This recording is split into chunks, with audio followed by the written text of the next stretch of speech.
মেনে নিস তাহলে মানে মানে এই ধরনের একটা বলছে যে এটা আজকের রাতের কোনো চিল্লাচিল্লি করা যাবে না। তো আমিও চুপ করে, আমার কাছে মনে হচ্ছিল কেউ আমাকে ছুরি দিয়ে আঘাত করে। আমার খালাতো ভাই উনি আসছে, তো অনেক দিন পর আর কি আসছে। ও আমি তখন 9-এ পড়ি, পহেলা বৈশাখ ছিল, আমি 8 থেকে 9-এ উঠে গেছি পহেলা বৈশাখ। তো ওই সময়টাতে দুষ্টামি করতেছে এরকম ভাবছিলাম যে মনে হয় ফান করছে। আমি ওর সাথে আবার কতক্ষণ চিল্লাচিল্লি যায়, উল্টাপাল্টা কথা বলিস কেন এই সেই। আমার নাম শামিমা। শামিমা, বয়স কত? বয়স এখন 27 ইয়ার্স। ওকে, জন্ম জেলা? জন্ম পুরান ঢাকায়। পুরান ঢাকাতে আপনার জন্ম? হ্যাঁ, পুরান ঢাকাতেই আমার ফ্যামিলি। তার মানে আপনি ঢাকাইয়া কুট্টি যেটাকে বলে বলতে পারেন এরকমই।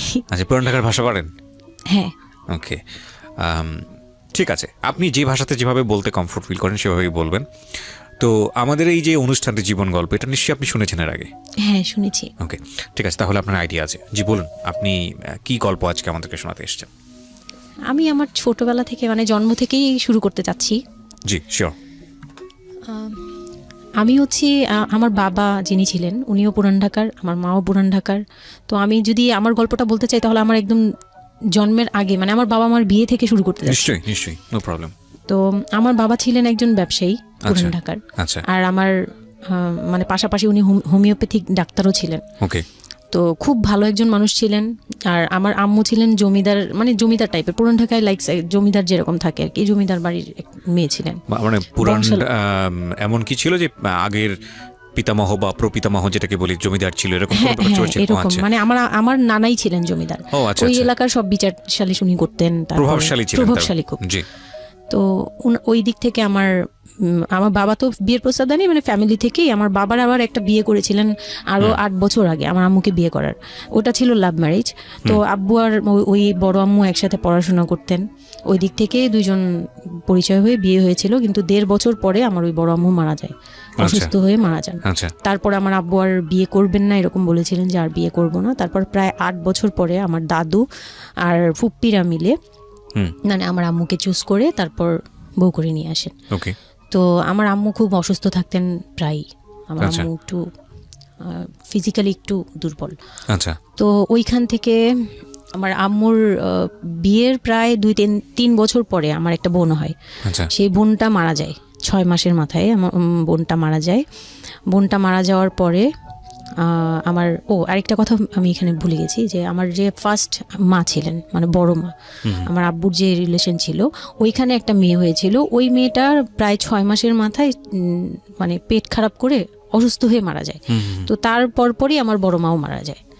তো ওইখানে হচ্ছে আমার ওই বাচ্চাটা ছিল মেয়ে বাচ্চা। হ্যাঁ, তো ওর পরে আমার আব্বু 8 বছর পর বিয়ে করে। তারপর আমার মার একটা মেয়ে হয়, ওই মেয়েটাও মানে ওই মেয়েটা হচ্ছে জন্মের সময় মারা যায়, আর ওই ফার্স্টেরটা হচ্ছে 6 মাস পর মারা যায়। তো এই মেয়েটা হচ্ছে জন্মের সময় মারা যায়। তারপর তার 5 বছর পর আমার ভাইয়া হয়, আমার ভাইয়া আসে। তারপর আমার আম্মুকে বলা হয়েছিল যে আপনার হয়তো অপারেশন করতে হবে, কারণ আপনি আর কনসেপ্ট করতে পারবেন না, খুব অসুস্থ ছিল আম্মু। 2টাই সিজার ছিল, তো ওই সময়টাতে আর কি সিজার বেশি করা যেত না, তাহলে রিস্ক মানে লাইফে একটা রিস্ক থাকে। তো ওই দিক থেকে আমার আম্মুকে বলা হয়েছিল যে আপনার হয়তো বা ইউটেরাসের অপারেশন করতে হবে। তো আমার আম্মু তখন বলেছিল যে না, আমার একটা মেয়ে দরকার, খুব অসুস্থ অবস্থায় বলেছিল আমার একটা মেয়ে দরকার, মানে আমার যদি একটা মেয়ে থাকতো খুব ভালো। হয়তো বা সৃষ্টিকর্তাই চাচ্ছিলেন যে একটা মেয়ে, মানে আমি যে আসবো এটা তো আর উনি জানতেন না, কিন্তু থাকে না যে অনেক সময় কিন্তু মিলে যায় এরকম। তো আমার আব্বু বলছিল যে মেয়ে হোক ছেলে হোক, আরেকটা হলে ভালো হয়। তো ওইভাবে ট্রিটমেন্ট নিয়ে আমার প্রায় 2 বছর পরে আমি আমার আম্মুর মানে পেটে আসি। তারপর আমার জন্ম হওয়ার পরে আমরা ভালোই ছিলাম, আব্বুর বিজনেস ভালো ছিল। কিসের বিজনেস ছিল? ওনার হচ্ছে ইলেকট্রিক পার্টসের বিজনেস ছিল। তো ওখান থেকে আব্বুর মানে ভালো বিজনেস করতেন। পুরান ঢাকায় ছিলাম আমরা 4 জন, একটা ফ্ল্যাট নিয়েছিলাম। আব্বু বিজনেস করতো, আমি স্কুলে ভর্তি হলাম, ভাইয়া স্কুলে ভর্তি হলো। তো খুব ভালোভাবেই কাটছিল দিনকাল। তো একটা পর্যায়ে যে আমার যখন 10-11 বছর, তখন হচ্ছে আমার আব্বুর বিজনেস একটু প্রবলেম হয়, একটু না ভালোই প্রবলেম হয়, মানে একজন খুব বড় ধরনের একটা লস সে ফেলে দেন। তো আমি এটা বলতে চাচ্ছি না। তো যাই হোক, খুব বড় একটা ট্র্যাজেডি, মানে আমার লাইফের সবচেয়ে বড় ধাক্কাটা আমি ওখানেই পাই, যে আমার আব্বু এরকম একটা পার্সন ছিল। আব্বু সবসময় বলতো যেটা, যে আমার এই মেয়েটা হচ্ছে, আমি দেখতে নাকি সেই প্রথম যে আব্বুর বেবিটা ছিল না, মেয়েটা যেটা 6 মাসের মাথায় মারা গেল, আব্বু তাকে খুব ভালোবাসতো। আমি নাকি দেখতে সেম ওরকম হয়েছি, শুধু আমি কালো, ওই মেয়েটা ফর্সা ছিল। তো আমি যখন জন্ম হই তখন আব্বু নাকি আমার ফেস দেখেই কান্না করে দেয় যে এটা আমার বড় বড় মেয়েটা যে ছিল তার মতো হয়েছে। তার মানে ও সেই, মানে আব্বুর ধারণা ছিল যে সেই আসছে, এরকম এরকম কিছু। তা আব্বু আমাকে অনেক আদর করতো, মানে অন্য অন্য বাবারাও আদর করে সব মেয়েদেরই, কিন্তু আব্বুর ভালোবাসাটা কেন জানি একদম ডিফারেন্ট ছিল, অনেক বেশি ভালোবাসতেন, অনেক বলার মতো না। সারাক্ষণ টেক কেয়ার, সারাক্ষণ, রাত নাই দিন নাই, সব সময়। আমার রাতে খুব বদভ্যাস ছিল, আমি রাত জাগতাম প্রচুর। প্রতি রাতেই আব্বু আমাকে হেঁটে হেঁটে ঘুম পাড়াতো কোলে নিয়ে। প্রায় 10 বছর 11 বছর পর্যন্ত আব্বু আমাকে কোলে নিয়ে ঘুম পাড়াতো, অনেক আদর করতো। আর যখন যেটা, তখন তো ছোট ছিলাম, যখন যেটা বলতাম আব্বু এখন এটা লাগবে, রাত দিন তো বুঝতাম না, আব্বু ওই সময় বের হয়ে যেত, মানে খুঁজতে বের হয়ে যেত কোথায় পাই এটা। আমার মেয়ে বলছে। তো ভাইয়ার সাথে খুব একটা এরকম হয় নাই, আমার সাথে বেশি হতো। তো ভাইয়া এটা নিয়ে একটু জেলাসও করতো, কারণ সাধারণতই কিন্তু মানে ভাই বোনের মধ্যে এই এটা থাকে, তো আমাদের মধ্যেও এরকম ছিল। তো আব্বু যখন বিজনেস লস হলো তখন খুব বেশি, মানে আব্বু ভেঙে পড়লো, আমরাও মোটামুটি, আমি তো আর বুঝি না, কিন্তু আমি তখন বুঝতাম যে আমার কিছু একটা কমতে যাচ্ছে, মানে কমতি হচ্ছে আমার, কারণ সব কিছু চাওয়ার পরপরই পাওয়া আর একটু লেট করে পাওয়া, এগুলো নিয়ে একটু মেন্টালি এতে পড়ে গেলাম। তো আব্বু বুঝতে দিত না, শুধু আম্মুকে বলতো যে ওদের বুঝতে দিবে না। আম্মু আমাদের বুঝতে দেয়নি, কখনো এরকমভাবে করেনি। কিন্তু একটা সময় দেখলাম কি আব্বু বাসা চেঞ্জ করছে, ছোট বাসা নিচ্ছে, মানে এগুলো খুব ব্রেনে গিয়ে লাগলো যে ছোট বাসা কেন, আর এরকম কেন হচ্ছে।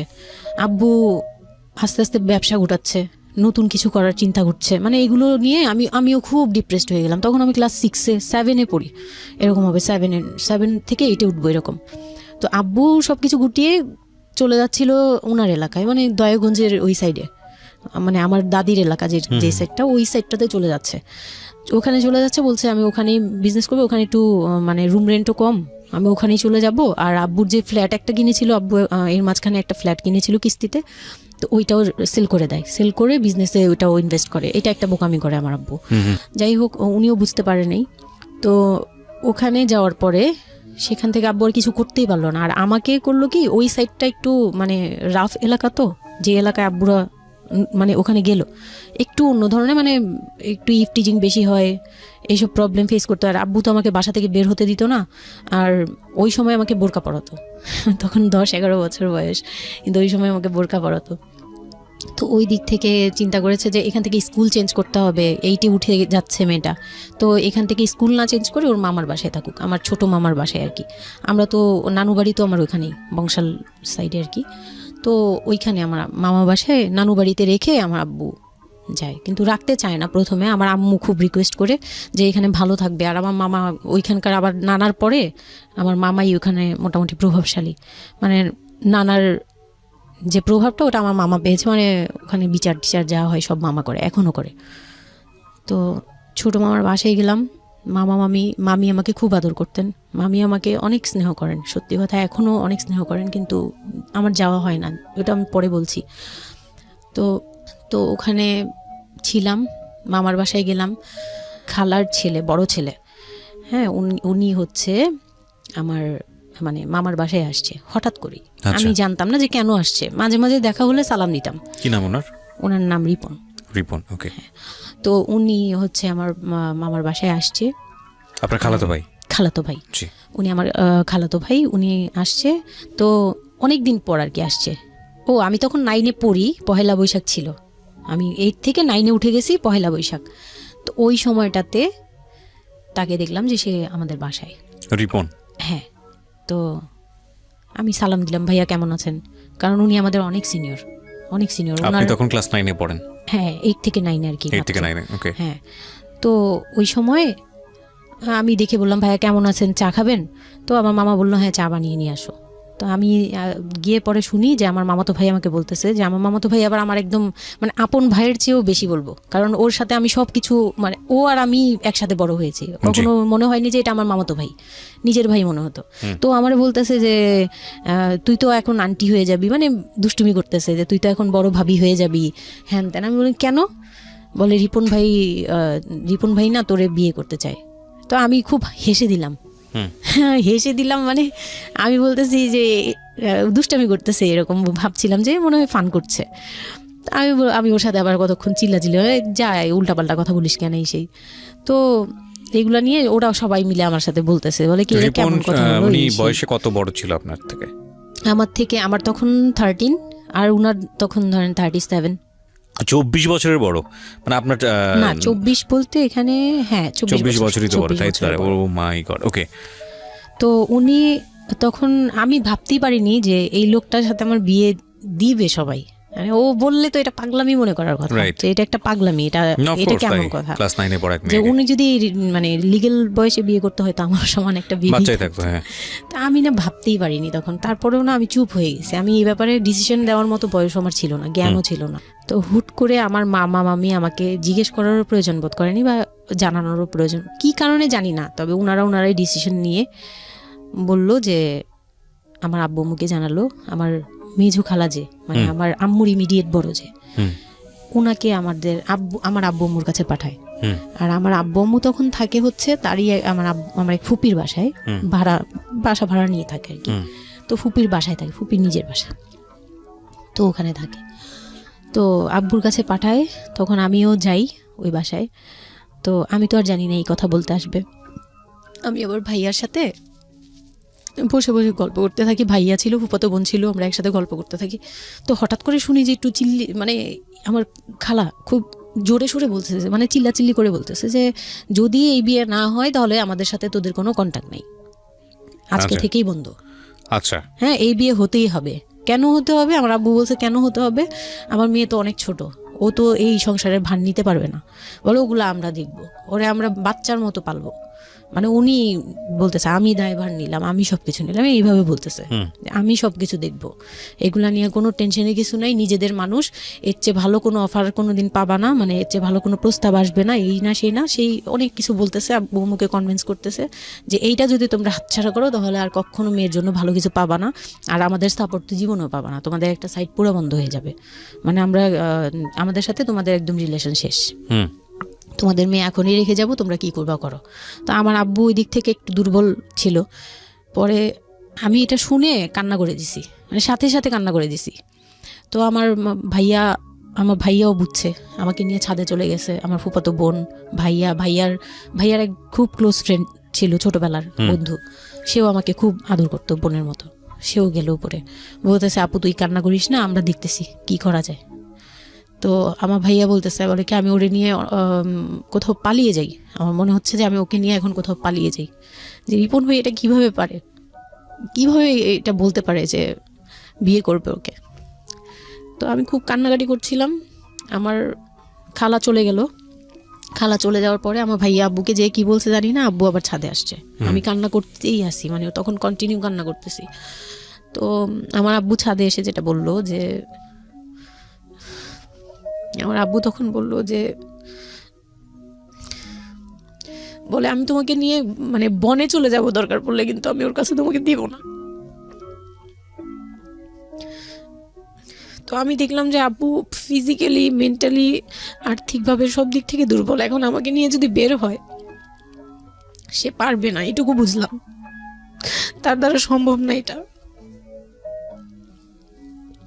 পরে আমাকে বললো যে তুমি যদি রাজি থাকো তাহলে আমার কোনো আপত্তি না, যদি তুমি বলো যে না আব্বু আমি রাজি না, তুমি শুধু একবার বলো, তাহলে আমি তোমাকে নিয়ে বের হয়ে যাবো, আমরা বাবা মেয়ে কই থাকবো কেউ জানার দরকার নেই। আপনার মার কি ভূমিকা ছিল এই সময়? আমার মা তখন বলতেছে যে দিবে, আমার মা ইচ্ছা ছিল যে দিবে, কারণ আমার মা তখন এই জিনিসটা বুঝে না, মানে আমার মা এমনিতেও অনেক সৎ সরল, সত্যি কথা বলতে ওনার দোষ নাই এটা, সেইটা বুঝতো না যে এই যে ডিস্টেন্সে বিয়ে দিলে এই বিয়েগুলো টিকে না, বা 24 বছর বয়সের ডিফারেন্স, এগুলো নোট করবেন এবং খুব ইম্পর্টেন্ট, আসলে খুবই ইম্পর্টেন্ট, কারণ বয়সের গ্যাপটা না ঠিক আছে, কিছু কিছু মানুষের জীবনে যে ব্যতিক্রম ঘটে না তা কিন্তু না, কিন্তু এই ব্যতিক্রমটা যদি আমরা উদাহরণ হিসেবে নিয়ে সবার উপর চাপিয়ে দেওয়ার চেষ্টা করি তাহলে কিন্তু সেটা সম্ভব নয়। ঠিক আছে, একটু খেয়াল করবেন, 24 বছরের ডিফারেন্স হচ্ছে ও এবং ওর খালাতো ভাই রিপনের মধ্যে। ও যখন 13 বছর তখন ওর খালাতো ভাই হচ্ছে 37। So it's a huge gap. সাধারণত বলা হয়ে থাকে 4-5 বছরের গ্যাপ ইজ ওকে, কিন্তু এর থেকে বেশি না হওয়াটাই বেটার। সেক্ষেত্রে 24 বছর, কোথায় 4-5 বছর আর কোথায় 24 বছর। হ্যাঁ, দেন হচ্ছে ওই বিয়েটা মানে আপনি কি বললেন? এখন তো আমি সিদ্ধান্ত তখন- আসলে আপনার জায়গায় ছিল। সিদ্ধান্ত আমার জায়গায় বলতে আমি তখন 13 বছর বয়স, তো মানে আমি তখন প্রেমও করিনি একটাও।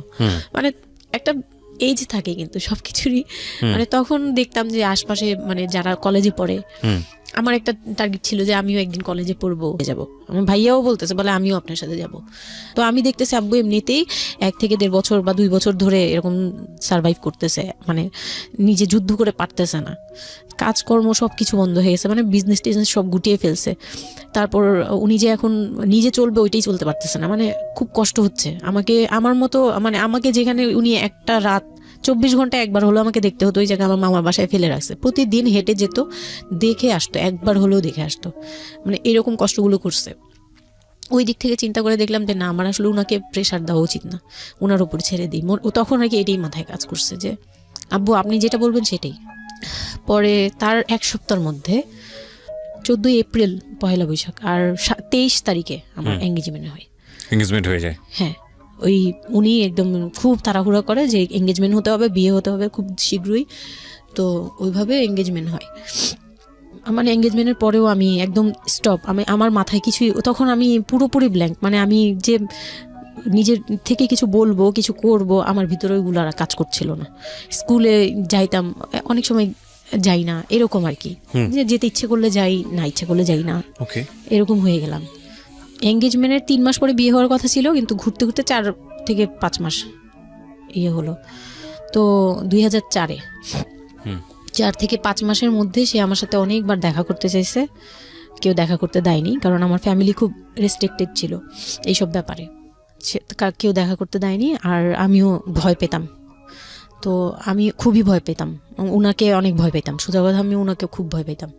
তো এর মাঝখানে এক ভাবি, আমার নানু বাড়িতে ছিলাম, তো মানে মামার বাড়ি, আমার মামার নিজের বিল্ডিং হচ্ছে একটা, আর নানু বাড়ি পুরোনোটা, যেটা পুরোনো বাড়ি, ওখানে তো আমার সব জয়েন্ট ফ্যামিলি, মানে আমার অন্য মামারা এবং মামাতো ভাইয়ের বউরা সবাই একসাথে থাকে। তো আমার এক মামাতো ভাইয়ের বউ তাকে খুব রিকোয়েস্ট করছে যে ভাবি আপনি ওকে একটু ডেকে দেন, কথা বলবো।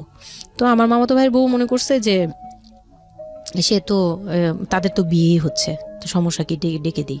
তো আমাকে আর বলে নাই। প্রথম একবার আমাকে বলছিল যে দেখা করে দিবে, তখন আমি বলছি না আমি যাবো না, আমি দেখা করবো না, আমার খুব ভয় লাগতো। তখন আমার বিয়ের মনে হয় 1.5-2 মাস আগের কথা এটা। তো আমার মামাতো ভাইয়ের বউ আমাকে ডাকছে যে কিছু একটা বলে, মানে জামা বানানো বা সামহাও এরকম কিছু একটা, অনেক বছর আগে, তো ভুলেও গেছি যে কি একটা কারণে আমাকে ডাকছে সে। তো আমি গেলাম, একদম মনের অজান্তেই গেলাম। গিয়ে পরে রুমে গেছি, পরেই দেখি হইল মানে রিপন বসে আছে। তো বসে আছে দেখে না আমার একদম খুব একটা আঘাত লাগলো যে ভাবি আমাকে এইভাবে নিয়ে আসলো। আর ভাবি তো মজা করে, মানে ওনারও দোষ না, উনি ভাবতেছে যে নতুন বিয়ে হবে, ওদেরকে একসাথে করিয়ে সেই। তো উনি বললো কি আচ্ছা তোরা বস, আমি চা নিয়ে আসি, এরকম বলে উঠে গেল না, আমার আরও ভয় লেগে গেছে। আর তখন আমি গিয়ে দেখতে পারলাম যে ওই লোকটার আচরণ খুবই খারাপ। মানে আমার কাছে তখন মনে হয়েছে যে কেন মনে হলো এটা, কেন মনে হলো, হুট করে ভাবি যখন গেল, সে সাথে সাথে আমার পাশে এসে বসছে এবং আমাকে মানে খুব মানে নোংরাভাবে টাচ করতেছে। তখন আমার বয়স খুব ছোট, তো স্বাভাবিক না এটা আমার কাছে ভালো না লাগার কথাই, কারণ আমি তাকে বড় ভাই জানি। এক্স্যাক্টলি, মানে কয়দিন আগেও তো সালাম কালাম দিয়ে দূরে থেকে কথাবার্তা বলতাম, বড় ভাইয়া বলতাম, সবাই মানে তাকে বড় ভাইয়াটাকে আমিও বড় ভাইয়া ডাকতাম ওই ইয়ে থেকে। আর সেই লোকটা এসে আমাকে মানে খুব অপ্রীতিকর ভাবে জড়িয়ে ধরতেছে, তারপর জড়াজড়ি করতেছে, মানে খুব ঘেন্না লেগে গেল। আমি খুব জোরাজোরি করে আমি বললাম আমি এখন চিল্লাচিল্লি করবো, মানে তখন আমার খুব খারাপ লাগতেছিল, তখন বললাম আমি চিল্লাচিল্লি করবো বলে আমি একটু জোরে বলছি, পরে উনি আমাকে ছেড়ে দিছে। আমি এমন দূর দিছি একবারে সরাসরি মানে মামার বাসায় চলে গেছি, আর আসিনি।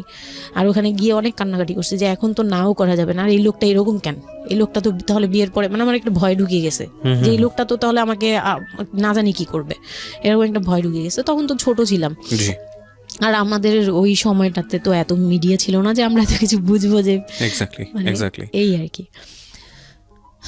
তো ওখানে তারপর 1.5 থেকে 2 মাস পরে বিয়ে হলো। এর মাঝখানে অনেকবার ফোন টোন করতো, ইয়ে করতো, আমি রেসপন্স করতাম না।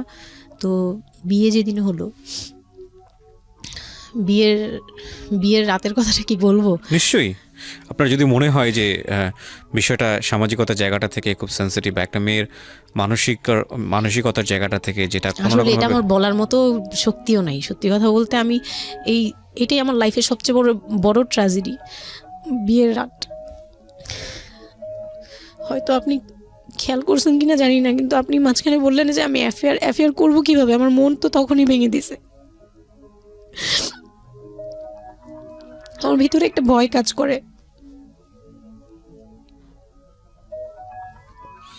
কি হয়েছিল আমি জানি, আপনি খুব সুন্দর করে বলছেন গল্প, আপনি আপনার মতো করেই বলবেন, আমরা আসলে মূল মেসেজটাই পেতে চাই। লোকটা হচ্ছে সামাজিকভাবে সবার কাছে খুব ভালো, সবার কাছে ভালো বলতে মানে গলিতে বা এলাকায় কিছু করে না, সেই এলাকায় খুব ভালো ব্যবসা করে, খুব সহজ সরলভাবে দোকানে যাচ্ছে, আসতেছে, খাচ্ছে, ঘুমাচ্ছে, নর্মাল। আমার সাথে যেদিন বিয়ে হলো সেদিন খুব বৃষ্টি, তো আমার তো ওই একদিনে আমার ভাবির রুমে, ওই দিনে আমি তার রূপ দেখে ফেলছি। তো তখন থেকে আমার তাকে দেখলে মানে গা শিউরে উঠতো, যে মনে হতো যে ভয়ঙ্কর একটা কিছু করবে। মানে মনে হতো, তখন আমি বুঝতাম না, সেক্সুয়াল লাইফটা বুঝতাম না যে সেক্স কি জিনিস, কিন্তু তখন একটা ভয় ঢুকে গেছে, খুব চাপা একটা ভয়। প্রথম কথা হচ্ছে যে আপনি একটা ছেলে এবং মেয়ের মধ্যে যে স্বাভাবিক সম্পর্কটা বিবাহ পরবর্তী, এটা সম্পর্কে আপনার কোনো আইডিয়া ছিল? আপনাকে কেউ বলেছে? এটা সম্পর্কে কোনো আইডিয়াই ছিল না, শুধু জানতাম যে কিছু একটা হয়, কিন্তু কি হয় সেটা আপনি জানতেন না। আপনাকে বিয়ের রাতে বা আগে পরেও কেউ কখনো কিছু বলে না? আমার বিয়ের আগে আমার এক ভাবি ছিল, মানে যেই ভাবির বাসায় গেছে সেই ভাবি না, আরেকটা ভাবি ছিল, উনারই বড় যা আর কি। তো ওই ভাবি আমাকে জাস্ট কানে কানে বলছে যে আজকে কিন্তু যাই হোক একদম চুপ থাকবি, আমাকে এইভাবে বলছে। শুধু এটা বলেছে আজকে যাই হোক, আরো ভয়ানক কথা বলেছে, মানে এটা শুনলে তো আরো ভয় লাগে। যাই হোক কি হবে, বলে কিছু বুঝো না তুমি, হ্যাঁ কিছু এতই ছোট, কিছু বুঝো না, এইগুলি বলতেছে। মানে আপনার মনে আরো বেশি ভয় ঢুকে গিয়েছে। কোন ধরনের চিল্লাচিল্লি করবি না, চুপচাপ থাকবি, মানে জাস্ট হাসি মুখে এরকম করে বলছে। কিন্তু আমার কাছে একটু ভয় লাগছে তখনই, যে এই লোকটা তো ওই সময় যদি এরকম মানে খপ করে জড়া ধরতে পারে, এই লোক কি করতে পারে, কি হতে পারে, মানে এই টাইপের একটা ভয় কাজ করছে তখন এই জিনিসগুলো বুঝতাম না, মানে ফিজিক্যাল রিলেশন বা এগুলি এই সম্পর্কে কিছুই জানতাম না। জানতাম যে কিছু একটা হয়, হাজব্যান্ড ওয়াইফে কিছু হয়, কিন্তু কি হয় এটা জানতাম না, এরকম ছিলাম। তো নর্মালি যখন বিয়েটা হলো, কমপ্লিট হলো, সে তো মানে কতক্ষণে রুমে যাবে এরকম। একটু পজ দিচ্ছি আমি এখানে, কারণ আমি জানি যে ম্যাক্সিমাম আমি গেস করছি এখানে, কারণ এখানে যারা শুনবে বা এই মুহূর্তে যারা শুনছে তাদের ইন্টেনশনটাকে আমি একটু ক্লিয়ার করতে চাই। সেটা হচ্ছে আমরা এটা বলি যে this is an entertaining show, but এই জীবন গল্প বলেন বা আমার লাস্ট 7-8 ইয়ার্সের ক্যারিয়ারে আমি রেডিওতে যে ধরনের প্রোগ্রাম করেছি, সোশ্যাল অ্যাওয়ারনেসের জায়গাটা থেকে এটা কী ধরনের ভূমিকা রেখেছে সেটা আপনারা আপনাদের জায়গা থেকেই ভালো মূল্যায়ন করতে পারবেন।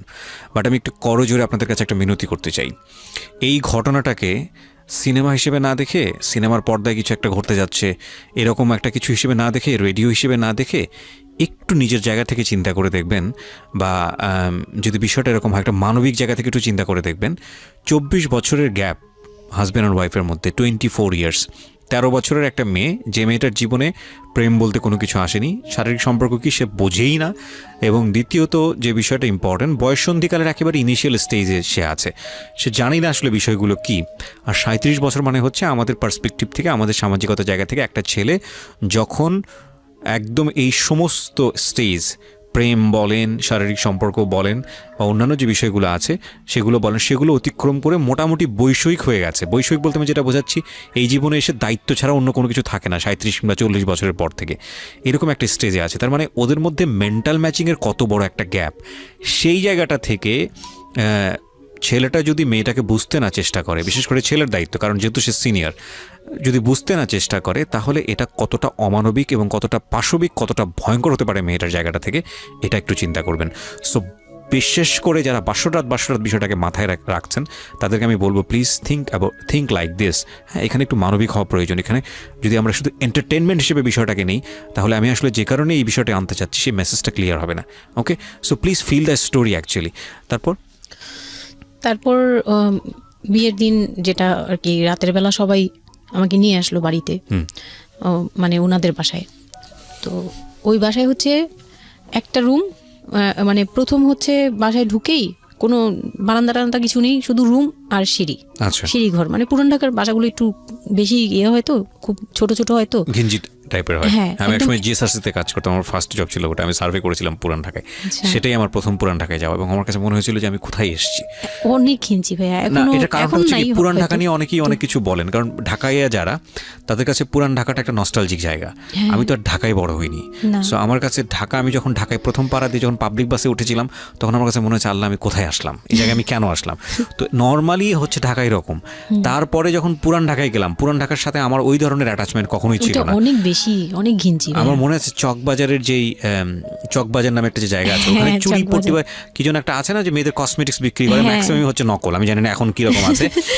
তো আসল আমি নকল, জীবনে হ্যাঁ, কোনোদিন সবই দেখি আছে নাই ওখানে। যে একটা মানুষ আরেকটা মানুষকে গলি দিয়ে ক্রস করতে পারে। এবং ইন্টারেস্টিং বিষয় হচ্ছে এখানে তো মেয়েরা ঢোকেই না, এবং ওর ঢোকার পরে উপরে ছাদ, মানে এমন ভাবে বিল্ডিংটা, অনেকগুলো বিল্ডিং মিলে ওই এলাকাটা, হ্যাঁ, ওখানে ধাক্কা আকাশ দেখা লাগবে, যায় না। মানে এরকম একটা অবস্থা যে একজন আরেকজনকে ক্রস করতে খুব ভয়ানক, মানে রীতিমতো ভয়ানক অবস্থা। আর আমি সার্ভে করেছিলাম, যেহেতু আমি বিল্ডিংগুলো সার্ভে করতাম, মানে অনেক, আমি একদম ইউনিভার্সিটিতে অনার্স দিয়ে, না অনার্সের থার্ড ইয়ার বা সেকেন্ড ইয়ারে থাকা অবস্থার ঘটনা এটা, আমি সার্ভে করেছিলাম বিল্ডিংগুলো। তো সেই সময় ওই সময়টাতে আমার একটু জানা হয়েছে আর কি। তো আসলেই ভয়ানক রকমের ঘিঞ্চি। হ্যাঁ, তো বলুন যেটা বলছিলেন।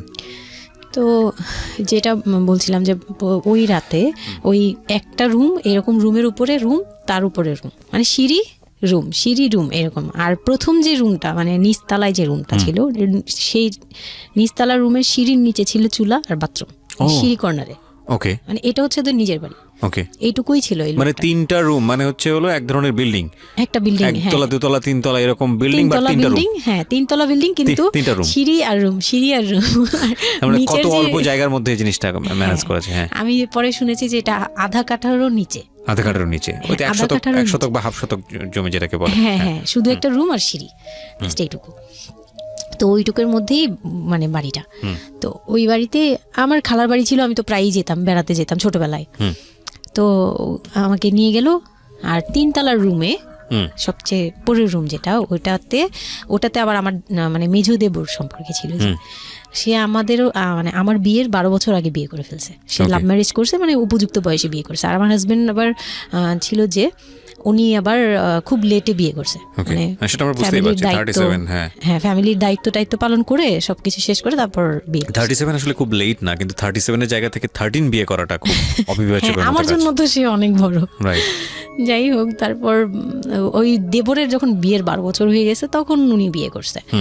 আর তো ওই ভাইয়া, মেজো ভাইয়া যে ছিলেন, তো মেজো ভাইয়ার রুমটা ছিল 3তলায়। আমি ওখানেই আমার বাসর ঘরটা করা হয়েছিল আর কি। তো ফুল টুল তেমন ভালো আনা হয়নি, সে খুব রাগারাগি করছে। ছোট ভাই যারা ছিল এলাকার, ছোট ভাইটাই ওদের সাথে খুব রাগারাগি করছে আমার হাজবেন্ড যে ছিলেন। এটা কোনো ঘর সাজানো হলো এই সেই বলে টলে বলতেছে, এখন তোমরা বের হও, অনেক হয়েছে, এখন তোমরা যাও, মানে খুব রাগারাগি করতেছে। তো আমি রাগ দেখে আরো ভয় পেয়ে গেছি। প্রথম রাত, তারপরে আবার আমি মানে এই অবস্থায় আসছি, বউ হয়ে আসছি, আমার শরীরে ভারী গহনা, শাড়ি টাড়ি, মানে আমি এগুলোর ওজন নিতে পারছি না। 4-5 ঘন্টা হয়ে গেছে আমাকে এগুলো পরায় রাখা হয়েছে, ভারী মেকআপ দেওয়া হয়েছে, আমি এগুলো কখনো ইউজ করিনি ফার্স্ট লাইফে। মানে আমি দেবীর মতো সেজে বসে আছি, এরকম একটা ইয়ে। তো খুব ভয়েও কাজ করছে, নার্ভাসনেস। তারপর এখন কি হবে, সবাই বের হয়ে গেলে কি হবে, এটা একটা টেনশন। আর শুধু মানে কেমন জানি একটা ফিল, যেটা সাধারণত নর্মালি হওয়া উচিত একটা ছেলে এবং একটা মেয়ের জায়গাটা থেকে। এটা হচ্ছে জীবনের সবচেয়ে সুন্দরতম মুহূর্তের একটা, রাইট? আমরা সেটাই চিন্তা করি না। একটা মেয়ের জীবনে স্বপ্ন থাকে তার একটা বাসরাত কিংবা ফুলসজ্জার রাত, আমরা যেটাই বলি সেটা নিয়ে। একটা ছেলের জীবনেও নিশ্চয়ই থাকে, এবং সেটা চমৎকার হয়ে সারা জীবন স্মৃতি হয়ে থাকুক, এরকম কিছু একটা থাকে। এবং সেখানে বিষয়টা যদি এরকম হয় যে একটা মেয়ের জীবনে আতঙ্কের রাত এবং ভয়ানক রকম আতঙ্কের লাইফে সবচেয়ে বড় আতঙ্কের রাত ছিল ওটা। তাহলে আপনি চিন্তা করে দেখতে পারেন। এবং সেটাকে যারা আজকে এই রেডিও যারা শুনে, যারা এটাকে এন্টারটেনমেন্ট হিসেবে নিচ্ছেন, তাদের জায়গা থেকে আমি বলতে পারি যে এখানে নিজেরও কিন্তু একটা পরিচয়ের বিষয় আছে। হ্যাঁ, মানে নিজের পরিচয়টা নিজের কাছে কি দিচ্ছেন একটু চিন্তা করে দেখেন। ঘটনার ভেতরে ঢোকার চেষ্টা করুন, এই মেয়েটার মানবিক অনুভূতিটাকে জানার চেষ্টা করুন, অন্য কিছু নয় প্লিজ। কজ আমরা আমাদের সামাজিকতার জায়গাটা থেকে মেয়েদের এই বিষয়গুলোকে উইথড্র করে বা না ভেবে তাদেরকে কখনো কখনো সারা জীবনটা ধ্বংসের দিকে ঠেলে দিই। হয়তো মেয়েটার ক্ষেত্রে এরকমই কিছু হয়েছে, আমরা একটু সামনের দিকে আগাবো। জি, তারপর উনি আমাকে, আমি তখন শাড়ি টাড়ি পরা, গহনা পরা। তো খুব নর্মালি সবাই চলে গেল পরে খুব নর্মালি আমাকে বলতেছে যে ড্রেসটা চেঞ্জ করো, শাড়িটা চেঞ্জ করো, গহনা টহনা চেঞ্জ করো। তো আমি আমার লাগেজ থেকে একটা 3 পিস নিলাম, ওই 3 পিসটা নিয়ে ওয়াশরুমে চলে গেলাম। ওয়াশরুম বলতে ওই যে উপরের রুমেই একটা ওয়াশরুম আছে, আর নিচের রুমে মানে উপরের রুমে তো আর সিঁড়ি ঘর নাই, সিঁড়ি ঘরটাতেই একটা ওয়াশরুম ছিল, ছোট্ট একটা টয়লেট ছিল। ওইটাতে গিয়ে আমি চেঞ্জ করলাম খুব কষ্টে, চেঞ্জ করে তারপর মুখের মেকআপ টেকআপ এগুলো ওয়াশ করে আসলাম। তারপর আসার পরে উনি বলতেছে উজু করে আসো। হ্যাঁ, তো আমি উজু করলাম, উনি উজু করছে করে, মানে প্রথম রাতে নাকি নামাজ পড়তে হয় সবাই বলে দিছে, তো ওই নামাজ পড়লো আমাকে নিয়ে। নামাজ পড়ার পরে বেডে গেলাম, মানে আমি বিছানায় যে বসলাম, খুব ভয়ে ভয়ে আছি যে কি বলবে কি করবে জানি না। তো উনি আমার পাশে এসে বসে আমাকে ফার্স্ট কথা যেটা বললো, মানে এইটাই ফার্স্ট কথা ছিল যে আমি তো ওই ফ্যামিলির বড় ছেলে, আর তুমি তো আমাদের ফ্যামিলির সবাইকেই চিনো জানো, তোমার তো আর চেনা জানার দরকার নেই। আর আমার তখন ওনার মা মারা গেছে 3-4 বছর, মানে 3 বছর হবে এরকম, 3 থেকে 4 বছর এরকম হবে। বলে আমার মা মারা যাওয়ার পরে আমি এখন সংসার দেখি, আমার হয়ে আমার মার জায়গাতে এখন তুমি। এটা শোনার পর আমার কাছে মনে হলো আস্ত একটা বাড়ি আমার মাথার উপর পড়লো। এটা আমি যেখানে নিজের মানে এটাও একটা বিষয়। ওই কথাটা কিন্তু খুব সুন্দর বলেছে, মানে ওর 37 ইয়ার্সের জায়গাটা থেকে এটা খুব সুন্দর একটা কথা। কিন্তু কথা হচ্ছে 13 বছরের একটা মেয়ে কেন এটা বুঝতে যাবে? ও কিন্তু এটাই বুঝেছে যে এই এত 3 তলা একটা বাড়ি, 3 রুমের একটা বাড়ি ওর মাথার উপরে দিয়ে দেওয়া হলো। দেখুন, এই জিনিসটাই আমি আপনাদেরকে বোঝানোর চেষ্টা করছি যে আসলে সব কিছুর একটা বয়স থাকে। হ্যাঁ, এবং ছেলেটার জায়গা থেকে কিন্তু খুব সুন্দর নামাজ পড়েছে, বসছে, এখন পর্যন্ত আমাদের কাছে ভালোই লাগছে শুনতে। কিন্তু এটা আসলেই কেউ বুঝতে চাইবে? 13 বছরের মেয়েটাকে এই জিনিসটা বুঝতে চাইবে? এইটা বোঝাটা জরুরি ছিল। হ্যাঁ, তারপর উনি যেটা বলছে যে আমার ভাই বোন আছে, সবাই আমার ছোট, কিন্তু আমার তো প্রায় 10-12 বছরের বড়। ওনার যে 10-12 বছরের ছোট, সে আমার 12-13 বছরের বড়। মানে তাকে আমি ছোটবেলা থেকে এইভাবে দেখে অভ্যস্ত। তো এইগুলো চিন্তা ভাবনা, মানে ওই সময় তো আর এত কিছু কিন্তু উনার ছোট ভাই বোন এগুলা, মানে উনার কাছে তো এগুলো বাচ্চা এখনো, আর আমার কাছে তারা অনেক বড়। আমি তাদেরকে কি টেক কেয়ার করবো, তারা আমাকে করবে, মানে আমার এরকম একটা বিষয়টা তাই। হ্যাঁ, তো আমি চুপ হয়ে শুধু শুনছিলাম, ও আচ্ছা, মানে আমি কিছু বলার মতো ভাষাও পাচ্ছি না, বা আমি কি বলবো, আমার এখানে ডায়লগই কি ছিল, মানে আমি এরকম মনে হচ্ছে যে কেউ আমাকে একটা স্ক্রিপ্ট ধরাই দিত, আমি একটু দেখে আমাকে কেউ কিছু বলেও না, এই লোক কি বলতেছে। তো যাই হোক, এই কথাটার পরে মানে যখন উনি এটা বলার পরে বলতেছে যে তুমি, আমাদের একটা মানে রুলস আছে, বিয়ের পরে নাকি বাসর ঘরে নাকি কিছু দেয়, হাজব্যান্ড ওয়াইফকে কিছু দেয়, তারপর নাকি টাচ করে, এরকম কিছু একটা। তো আমাকে বলতেছে যে তোমার কি আমার উপর কোনো দাবি আছে, মানে এগুলো আমি জানতাম না, এগুলো আমি অনেক পরে গিয়ে শুনছি, এগুলো অনেক পরে গিয়ে জানছি যে এই সময় নাকি কিছু চাইতে হয়, মানে এই সময় যা চাইবে তাই দিতে হবে, এরকম কিছু একটা। তো এটাও আমাকে কেউ বলে দেয়নি। আমি এই সময় একটা লসে পড়ে গেলাম না, মানে এরকম মনে হচ্ছে এখন আর কি, তখন আমাকে এটা কেউ বলে নাই। বাই দ্য ওয়ে, আমরা যার গল্প আজকে এখানে শুনছি উনি হচ্ছেন শামীমা। ওনাকে যদি আপনারা দেখতে চান, আমাদের যিনি আজকে গেস্ট, আমরা একটা ছবি দিয়ে দিয়েছি আমার ফেসবুক পেজে, আমার পার্সোনাল পেজটাতে, www.facebook.com/kibriya.rj। আমি আবারও বলছি, www.facebook.com/KEBRIA.RJ। পেজটি আছে আরজি কিবরিয়া নামে। লাইক দিতে ভুল করবেন না, অবশ্যই লাইক দেবেন। আমরা ছবিটা একটু পরে সরিয়ে নেব, সুতরাং যারা দেখতে চান ওখানে গিয়ে আপনারা নক করতে পারেন। হ্যাঁ, যেখানটা ছিলাম আমরা। তো আমি বললাম যে না, আমি জানতাম না দাবি জিনিসটা কি। তো না বলার পরেই সে তো মানে আমার কাছে খুবই, মানে এই কথাগুলো বলতে আমি বলতে পারবো না। না, ঠিক আছে, বলার দরকার নেই, আমরা জাস্ট সিচুয়েশনটা বুঝতে যাচ্ছি যে ওইটা আমার ফার্স্ট নাইট ছিল, আর আমি ওগুলা মানে ওই ফিজিক্যাল ব্যাপারগুলো আমি বুঝতাম না, ওই সময়টাতে বোঝার কথাও না, বুঝতামও না, একদমই বুঝতাম না যে এই হয়। তো যখন উনি শুরু করলো, শুরু থেকে শেষ পর্যন্ত মানে খুব অল্প সময়ের মধ্যে খুব অমানবিকভাবে, মানে এটা এখন বর্তমানে যদি আমি কল্পনা করতে যাই, তাহলে এটা একমাত্র পারে রেপিস্টরাই পারবে, এটা রেপ ছাড়া কিছুই ছিল না। আমি মেনে নিস তাহলে, মানে এই ধরনের একটা বলছে যে এটা আজকের রাতের কোনো চিল্লাচিল্লি করা যাবে না। তো আমিও চুপ করে, আমার কাছে মনে হচ্ছিল কেউ আমাকে ছুরি দিয়ে আঘাত করতেছে, মানে মনে হচ্ছিল যে কেউ আমাকে ছুরি দিয়ে আঘাত করতেছে, আর আমি ব্লাড দিয়ে পুরো, মানে আমার শরীরে সব ব্লাড বের হয়ে যাচ্ছে, আমার এরকম মনে হচ্ছে যে আমার শরীর থেকে সব ব্লাড বের হয়ে যাচ্ছে, আমি মানে গরু কাটলে যেরকম করে না, আমি এরকম কাঁপতেছি, ওরকম কাঁপতেছি। কিন্তু সে তার কাজ করলো। আমি খুব অবাক হয়েছি যে আমি উঠে বসতে পারতেছিলাম না, সে আমাকে টান দিয়ে উঠে বসাইছে, বসায় বলতেছে ওয়াশরুমে যাও। আমি ওয়াশরুমে কীভাবে গেছি আমি জানি না, আমি খুব ধরে ধরে খুব মানে খুব কষ্টে কাঁপতে কাঁপতে ওয়াশরুমে গেলাম, ফ্রেশ হয়ে আসলাম। আসার পর আমি খুব কষ্টে যে আমি যখন বিছানায় মানে ঘুমাতে যাব তখন আবার মাই গুডনেস, এরকম করে সে সারা রাতে মানে রাত 3টা থেকে ভোর সকাল 8টা পর্যন্ত 4বার আমার সাথে এইরকম করলো। আমি আর সকালে উঠতে পারি না, মানে আমি উঠে বসতে পারি না। তারপর 2-3 দিন কি হয়েছে আমার মাথায় নেই, মানে আমি এখন আর এটা বলতে পারবো না, কারণ আমি পুরো সেন্সলেস ছিলাম আর ওনারে দেখলেই আমার ভয় লাগতো। সে যতবার আসতেছে সামনে। 2-3 দিন আপনি সেন্সলেস অবস্থায় ছিলেন?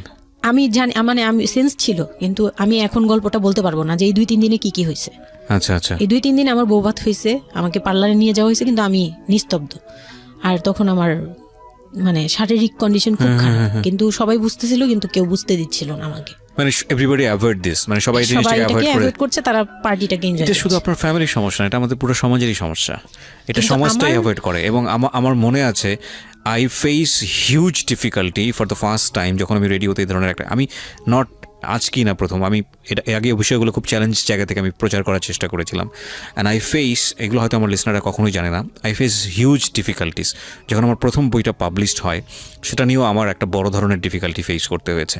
একটা অদ্ভুত বিষয় হচ্ছে আমাদের সমাজে এই বিষয়গুলোকে আমরা অ্যাভয়েড করি, আমরা ঢেকে রাখতে চাই, আমরা মনে করি এটা একটা ট্যাবু, এটা সমাজে 8-10 জন মানুষের সামনে এটা নিয়ে আলোচনা করা যায় না।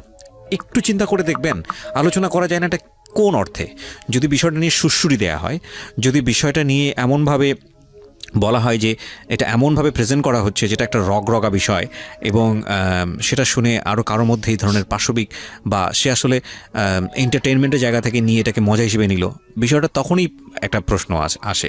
কিন্তু যদি বিষয়টা লেসনের জায়গা থেকে আসে, একটা সামাজিক শিক্ষার জায়গা থেকে আসে, যে একটা পুরুষ সে 37 বছর বয়স, সেটা আমিও হতে পারি, আপনিও হতে পারি, বা যে ছেলেটা ওনার জীবনে এসছে সে তো হয়েছেই, যে তারা যেন কখনো এরকম অমানবিক না হয়। এবং নট অনলি দিস, একটা মেয়ে যখন 13 বছরে থাকে তাকে পরিবারের এত বড় সাপোর্টের জায়গা থেকে বাবা এত ভালোবাসতো, তার জায়গাটা থেকেও কোনো একটা সাময়িক সমস্যার সমাধান করবার জন্য বা যাই হোক না কেন শেষ পর্যন্ত যে রাজি হয়েছে, এরকম এক ধরনের, এটা তাকে তো জবাই করা আমি বলবো।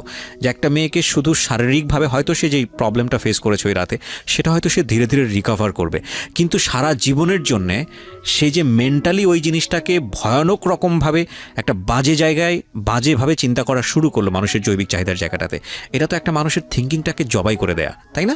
এবং এইটা কত ভয়ানক রকমের অপরাধ, কত ভয়ানক রকমের ভুল। এবং আমাদের এই জায়গাটাতে আমাদের অনেক বেশি পরিমাণে বড় যারা আছি, সিনিয়র যারা আছি, তাদের বোঝা উচিত। প্রথম কথা হচ্ছে লিগেলি যদি আমি বলি তাহলে বিয়েটা বৈধ ছিল না, কারণ সরকার কিন্তু আমরা যতদূর জানি যে 18 নিচে বিয়ে দেওয়াকে পারমিট করে না। দ্বিতীয় কথা হচ্ছে যে মানসিকভাবে সে পরিপক্ক ছিল না। তৃতীয় কথা হচ্ছে যে যদিও বা বিয়েটা হলো, তাহলে তাকে যে একটি প্রপার এডুকেশন দেয়া, যে এই বিষয়টা হচ্ছে এরকম, প্রপারভাবে বড় করা, প্রপারভাবে নার্সার করা, সেটার মারাত্মক রকমের অভাব ছিল। ঘটনা এখানে শেষ হয়ে যায় নাই, ঘটনা কিন্তু এখানে শুরু হলো। কারণ বাংলাদেশের অনেক মেয়ের জীবনে এরকম দুর্ধর্ষ রাত আসে, এবং এই রাতগুলো সারাটা জীবনের জন্যে তাকে বেদনার স্মৃতি, তাকে সারাটা জীবনের জন্য একটা ভয়ঙ্কর রকমের মোমেন্টের মধ্য দিয়ে নিয়ে যায়। আমরা এগুলো নিয়ে কথা বলতে পছন্দ করি না, আমরা এগুলো নিয়ে কথা বলি না, আমরা এগুলোকে নিয়ে কথা বলাটা একটা সামাজিক জায়গা থেকে ট্যাবু মনে করি।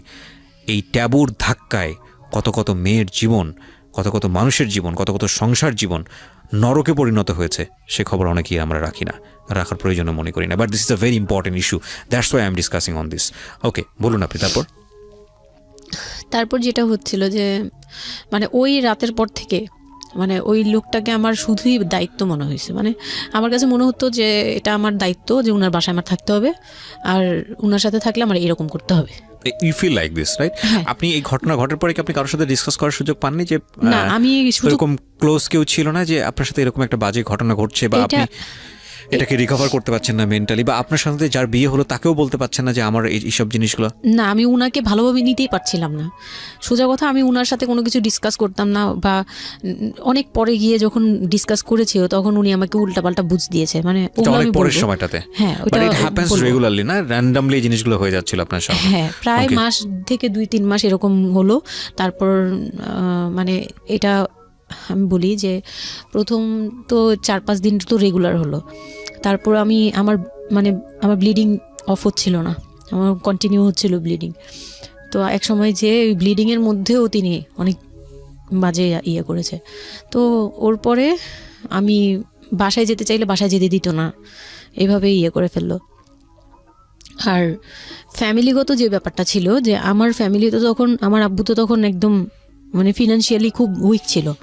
তো বিয়ের পরে কিছু ফর্মালিটি থাকে, পুরান ঢাকার কিছু রুলস আছে যে বিয়ের পরে মেয়েদের প্রতি সপ্তাহে সপ্তাহে দেখতে যাওয়া, এটা সেটা পাঠানো, প্রতি সিজনে সিজনে এটা করা, এগুলো ব্যাপারে কেউ কনসার্ন ছিল না। মানে তখন মানে আমার ফ্যামিলির কেউ এরকম অ্যাক্টিভ ছিল না, মানে ছিল কিন্তু কেউ কেয়ার করেন। তারপর হচ্ছে এরকম করে আমার সময়গুলো কাটতে লাগলো। তো সবচেয়ে বড় কথা হচ্ছে আমার যে হাজবেন্ড ছিল রিপন, উনি আমার বাবার দোকানে কাজ করতো একটা সময়। ওইটা হচ্ছে প্রায় আরো মানে আমার জন্মের সময় বা আমার জন্মেরও আগে। হ্যাঁ, তখন নতুন নতুন আর কি কাজ শেখার জন্য আমার আব্বুর দোকানে ঢুকছে এরকম। তো আমার আব্বু তাকে ক্যাশ বুঝিয়ে দিয়েছিলেন নাকি, তখন নাকি ক্যাশ দিত। তো আমি একটু যখন 2-3 বছরের, তখন উনি দোকান থেকে বের হয়ে নিজে ব্যবসা দিয়েছে, ওখান থেকে তিনি ইমপ্রুভ করছে। তো ওখান থেকে শুরু। আর আমাকে যখন বিয়ে দিছে, মানে আমার যখন বিয়ে হয়েছে, তো ওই রিপন যিনি, ওনার উদ্দেশ্য ছিল যে আমি আমার নানু বাড়ির অংশ পাবো, মানে সম্পদ। আমার নানু বাড়ি খুব বিশাল, মানে বললামই তো যে খুব বিরাট একটা অংশ। আর ওনাদের যে অংশটা ছিল সেটা অনেক আগেই নেওয়া হয়ে গেছে।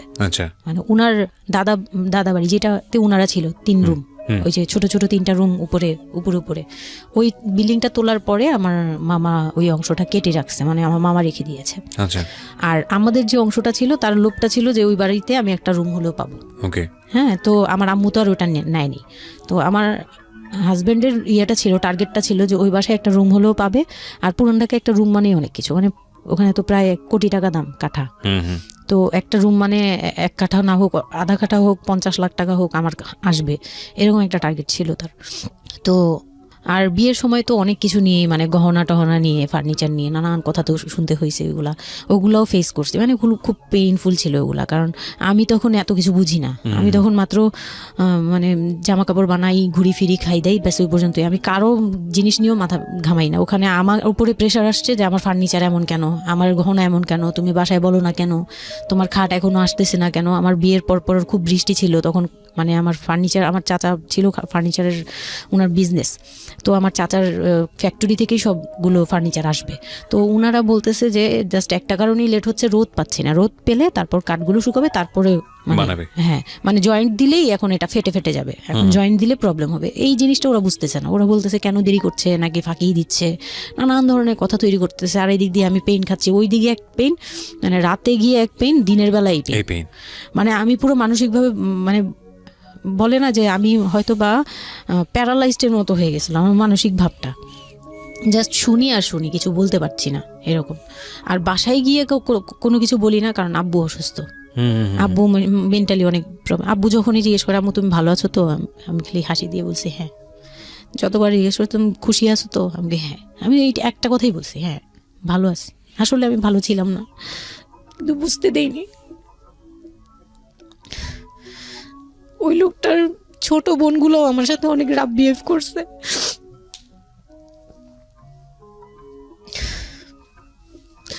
তো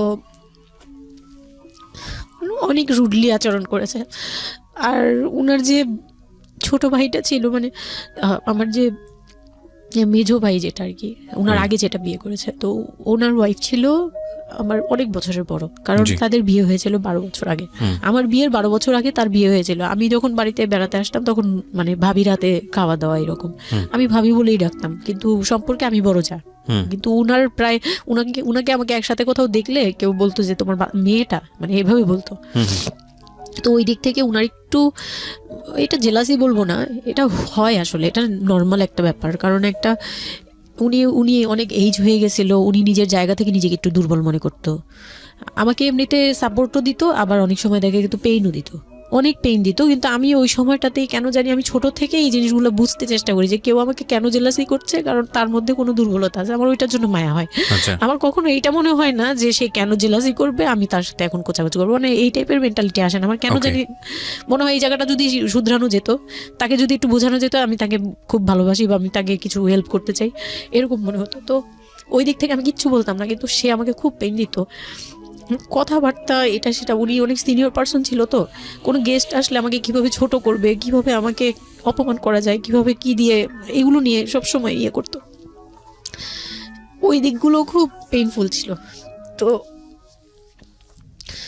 ওগুলো যখন শেষ করলাম, মানে আমার যাকে বলতাম মাঝে মাঝে দুই একটা কথা, এগুলো নিয়ে সে আবার মানে মানে এখানে সেখানে বলে আরও ব্যাপারটাকে বড় বানাতো। তো আমি তখন বুঝতাম না, এখন বুঝি।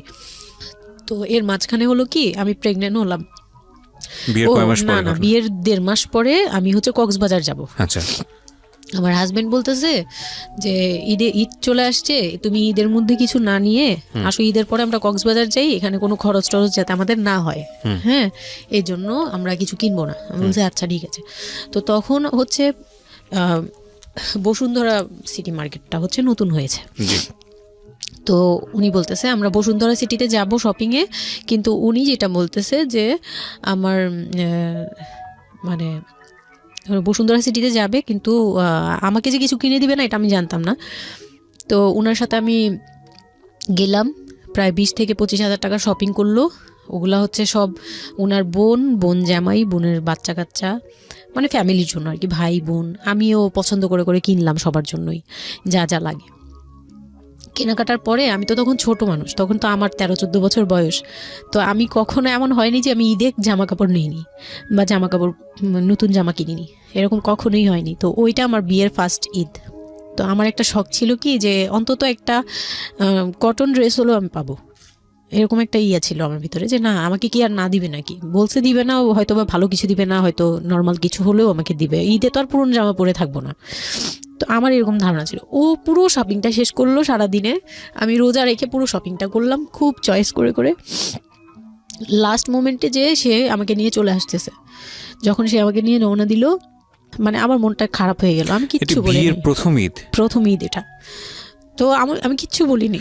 such a idiot, মানে নাথিং টু সে, মানে স্পিচলেস টোটালি। হ্যাঁ, পরে উনি কিচ্ছু কিনে দিল না আমাকে, তখন আমি না মনটা খারাপ হলো আমার, কারণ স্বাভাবিক এটা আমার এখনকার বয়স। উনি আমাকে করলো কি যে আসার সময় বলতেছে যে একবারে নিচে, তখন বলতেছে তোমার কি মন খারাপ? আমি বলছি যে না, কি আমি তো কিছু নেই নাই, ঈদের দিন কি পরবো?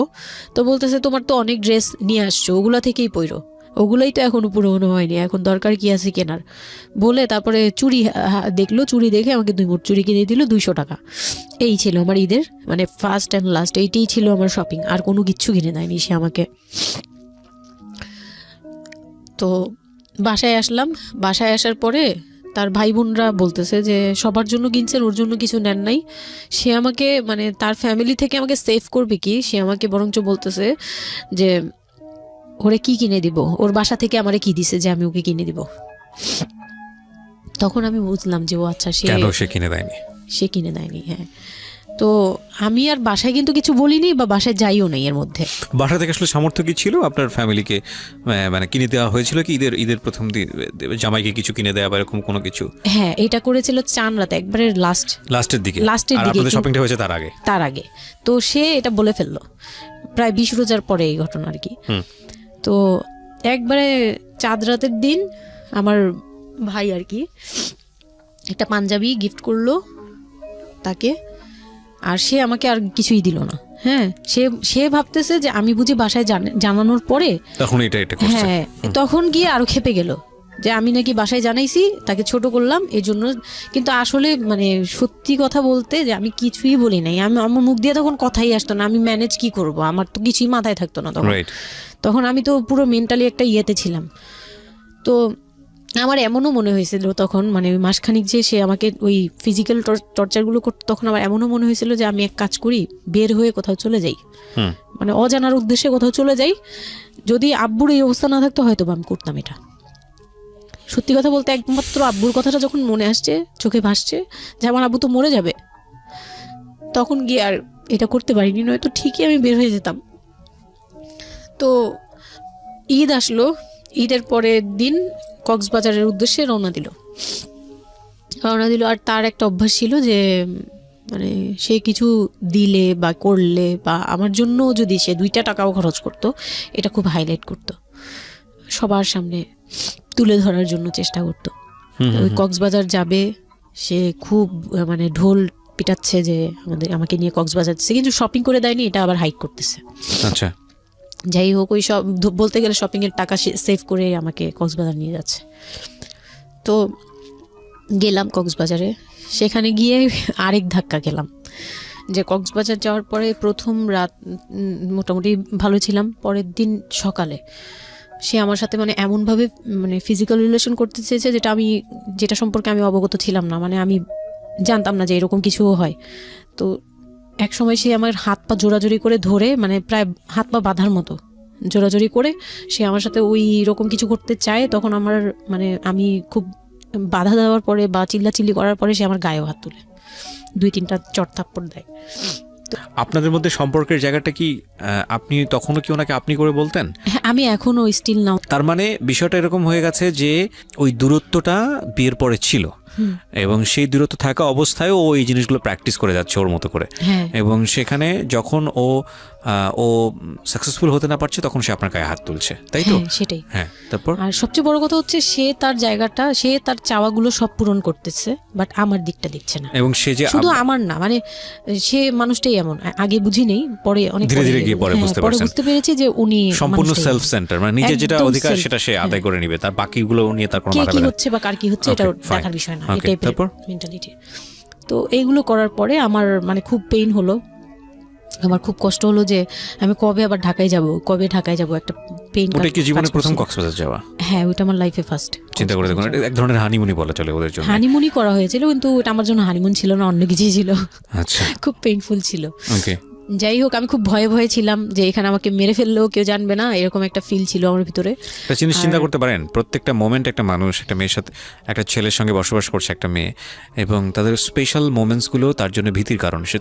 সে হয়তোবা তখন এরকম মানে চিন্তা করছে যে এই স্পেশাল মোমেন্টটা যেন না আসে, ওর সঙ্গে স্পেশাল টাইমটা যেন আমি না হয়, রাত যেন না হয়। বিষয়গুলো তো এরকমই ছিল, কারণ ওর জন্য কিন্তু এগুলো অনেক ভয়ানক রকমের টর্চার। হ্যাঁ, তারপর আর আমার সাথে যারা ছিল, মানে ফ্যামিলি তো 2টা গিয়েছি আমরা, মানে আমার হাজবেন্ড আমাকে নিয়ে গেছে, আর হচ্ছে আমার চাচাতো বোনের রিসেন্ট বিয়ে হয়েছিল, চাচাতো বোনের হাজবেন্ড আর চাচাতো বোন, ওরা 2জন গিয়েছে। কিন্তু ওরা ওদের মতো ছিল, আমরা আমাদের মতো ছিলাম, এরকম আর কি। তো ওইভাবে আর আমাদের সাথে ইয়ে করা হয়নি যে একদম সব বিষয়ে ডিটেলস বলা। আর আমার চাচাতো বোন আমার অনেক বড় ছিল, যার কারণে আমি আপুকে বলতাম না, লজ্জা পেতাম। তো ওই দিক থেকে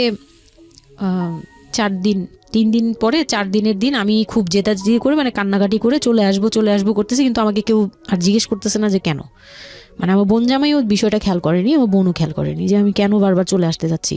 হ্যাঁ, এত সুন্দর একটা ওয়েদার, ওরা তো খুব এনজয় করছিল হয়তো বা, মানে আমি তাদের এনজয়মেন্টে বাধা দিলাম, এরকম আর কি। তো খুব কান্নাকাটি করে ওই রাতেই আমি চলে আসবো। আমি বলছি তোমরা সবাই থাকো, আমি চলে যাই, মানে এইভাবে কান্নাকাটি করছে, আমি থাকবোই না, আমি আর একটা রাত এখানে থাকবো না। আমার কাছে মনে হচ্ছে তাও এলাকার ভিতরে তো থাকবো, যাই হোক, কিন্তু এখন তো আমি বাইরে আছি, অনেক দূরে। আমার কাছে এরকম মনে হচ্ছিল যে আমি যদি মরে যাই, আমি যদি যে কোনো সময় মারা যাবো, এরকম মনে হচ্ছিল। তো আমি ওই সময় বলাতে ওরা সবাই মিলে চলে আসছে, সবার মন খারাপ যে আমার জন্য চলে আসতে হলো তাদের। তো ঢাকায় আসলাম। ঢাকায় আসার পরে ঈদের ছুটির শেষে সে তার মতো করে বিজনেস করতেছে, আমি আমার মতো ঘরে ছিলাম। 2-3 মাস গেল, কোরবানি ঈদ আসলো, প্রথম কোরবানি ঈদ। কোরবানি ঈদের সময় যেটা হলো সেটা হচ্ছে আমার মামার বাসা থেকে মাংস, মানে কোরবানি ঈদের যে মাংসটা পাঠায়, পুরান ঢাকার একটা ইয়ে আছে যে নতুন বিয়ে হলে বাবার বাড়ি থেকে রান পাঠানো হয়, একবারে পুরো একটা রান ধরে পাঠিয়ে দেয়, বাবার বাড়ি থেকে মেয়েদের পাঠায়, মানে কোটাকুটি নেই, রানী পাঠিয়ে দিতে হবে, একদম আস্ত পাঠায়। এটা পুরান ঢাকার রেওয়াজি, একবারে যে কয়টা মেয়ে থাকবে ওই কয়টা রান বাসায় যাবে, মানে ওই রানগুলোর কেউ কাটতে পারবে না, একদম আস্ত পা ধরে দিয়ে দিবে একবারে। আচ্ছা আচ্ছা, ইন্টারেস্টিং তো। হ্যাঁ, এটা কিন্তু পুরান ঢাকার একটা রেওয়াজ, এখনো আছে। মানে কোরবানি হলেই সঙ্গে সঙ্গে রানটা যাবে মেয়ের বাসায়। আচ্ছা, মেয়ের বাসায় যেতেই হবে এটা। তো ওই রকম আমার মানে ওরা আশা করছিল যে আমার মামা এরকম করবে, কিন্তু আমার মামা তো প্রায় অনেক বড় গরু দেয়, আর একটা দেয় না, 2টা থেকে 3টা দেয়। তো ওনার নিজেরই আছে 3টা মেয়ে, 3 মেয়ের শ্বশুর বাড়িতে পাঠাতে হয় 3 রান, মানে এখন এক মেয়ের, বড় মেয়ের যে 20 বছর 22 বছর হয়ে গেছে বিয়ের, তারপরও পাঠাচ্ছে, প্রতিনিয়ত পাঠাতে হয়। তো ওই দিক থেকে আমি যদি এখন আরেকটা নেই, তাহলে উনার কিন্তু আরও কাউকে উকিল দিয়েছে বা আরও কোনো মেয়ে আছে, মানে আমার উকিল দিয়েছে আমার খালু দিয়েছে, আরেক খালু আমার, ওই খালা হচ্ছে আমার আম্মুর খালাতো বোন, মামাতো বোন, কিন্তু আমাদের বাসায় মানে আমার নানু বাড়িতে বড় হয়েছে দেখে আমার আম্মুর খুব ক্লোজ। তো ওই খালু আমাকে উকিল দিয়েছে। তো ওই দিন করলো কি যে এই রান পাঠায়নি বলে, সেই রান পাঠায়নি ঠিকই, কিন্তু রানের যে উপরের অংশ মানে বড় একটা পিস আমার বাসায় পাঠানো হয়েছে আমার উদ্দেশ্যে, আর নামটা আমার লিখে দিয়েছে, আমার নাম লেখা এটা পাঠিয়েছে। তো ওই মাংসটা রেখে যখন চলে গেছে না আমার ভাই, তার ছোট বোন, আমি তখন মানে দেখলাম যে মানুষ কতটা হিংস্র হলে পরে এরকম ফেস হয়। আমি তো চুপ করে বসে আছি, আমি কিছুই মাথায় নেই যে এটা নিয়ে যে কী হবে, আমি বুঝিই নেই বিষয়টা। সে মাংসটা ধরে রাস্তায় ফেলে দিছে ঈদের দিন রাস্তায় ফেলে, এই মাংসে কেন ওর নাম লেখা থাকবে, তাহলে এই যে আমরাও তো ভাগ্নি, মানে আমরাও ভাগ্নি, আমাদের বাড়িতে আমার মাংস আসছে, ওর নাম দিয়ে আসছে, তাহলে রান আসলো না কেন? দোষ হয়ে গেছে, এটা খুব বড় অন্যায় হয়ে গেছে। ভয়ানক। আমি ভয়ানক বলছি এই কারণে যে আমাদের সমাজে কিছু কালচার আছে যেগুলো আসলে মেয়ের বাড়ি থেকে পূরণ করা হয়, ধরে নেওয়া হয়, বা ছেলের বাড়ি থেকেও। সেটা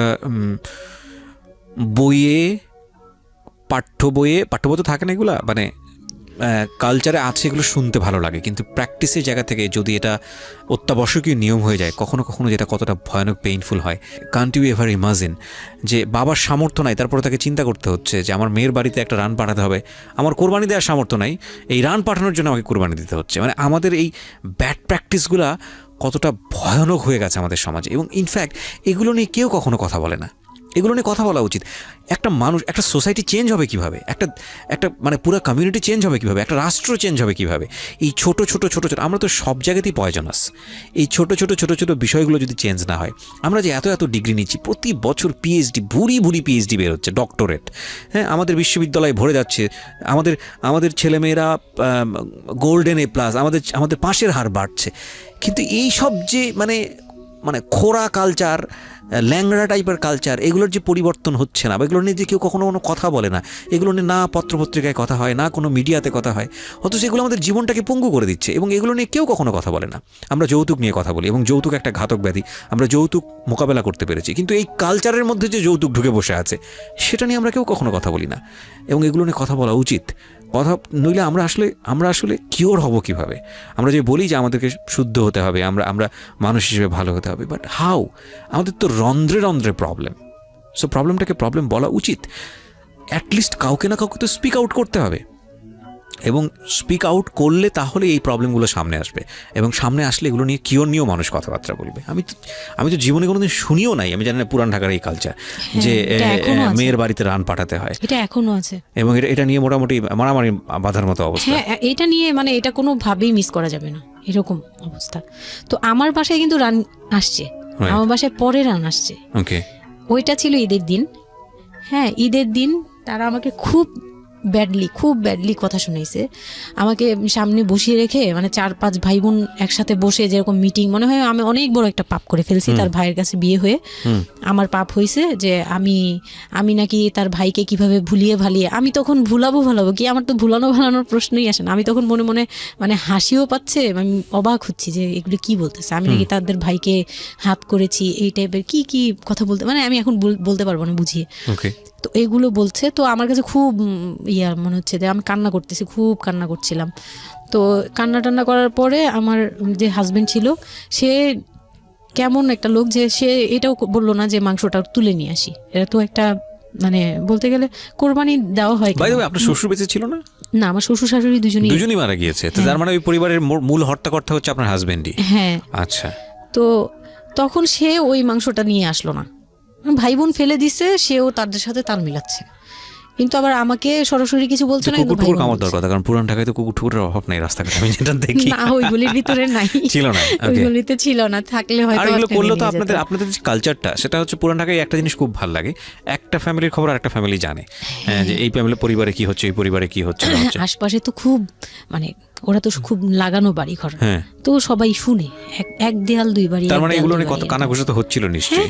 পুরো এলাকা, আমি যে কি পরিমাণ মানে লজ্জা, মানে অনুতাপ আমাকে মানে এমন বানিয়ে ফেলছে যে আমি ওই বাড়িতে শুধু। ক্লাস 9-এ পড়ুয়া একটা মেয়ে, যেখানে তার মানে রঙিন স্বপ্ন নিয়ে ডানা মেলে বাঁচার কথা, এবং ঢাকাতে বড় হয় একটা মেয়ে, ক্যান্ট ইউ এভার ইমাজিন? সেই মেয়েটার ঈদের সময় আমরা সাধারণত দেখি যে সকালে একটা ড্রেস পরবে, দুপুরে একটা পরবে, রাতে একটা পরবে, বান্ধবীদের সঙ্গে ঘুরে বেড়াবে, এবং মানে পাংখা যেটাকে বলে ওইরকম একটা এইজ। সেই সময়টাতে তার মাংস নিয়ে টানাটানি শুরু হয়েছে, এবং তার বাড়িতে মাংস আসলো কিনা সেটা নিয়ে টানাটানি শুরু হয়েছে, এবং সে মহল্লায় বেরোতে পারছে না নিজের মুখ, এবং এভরি নাইট তার উপরে ফিজিক্যাল টর্চার। এবং ক্যান ইউ এভার ইমাজিন যে আমাদের সমাজের মেয়েরা, নারীরা কতটা সহ্য করে? কেউ কেউ সুবিধাভোগী অফকোর্স, কিন্তু ম্যাক্সিমাম ফেসটাই হয়তো বা এরকম। এবং এই জন্য নারী নির্যাতন বলে যে শব্দটা না, আসলে এটার যে ব্যাপ্তি, মানে এটার যে কতটা ভায়োলেটিভ হতে পারে, এটার ভেতরে না ঢুকলে আসলে বোঝা যায় না। তারপর কি হলো?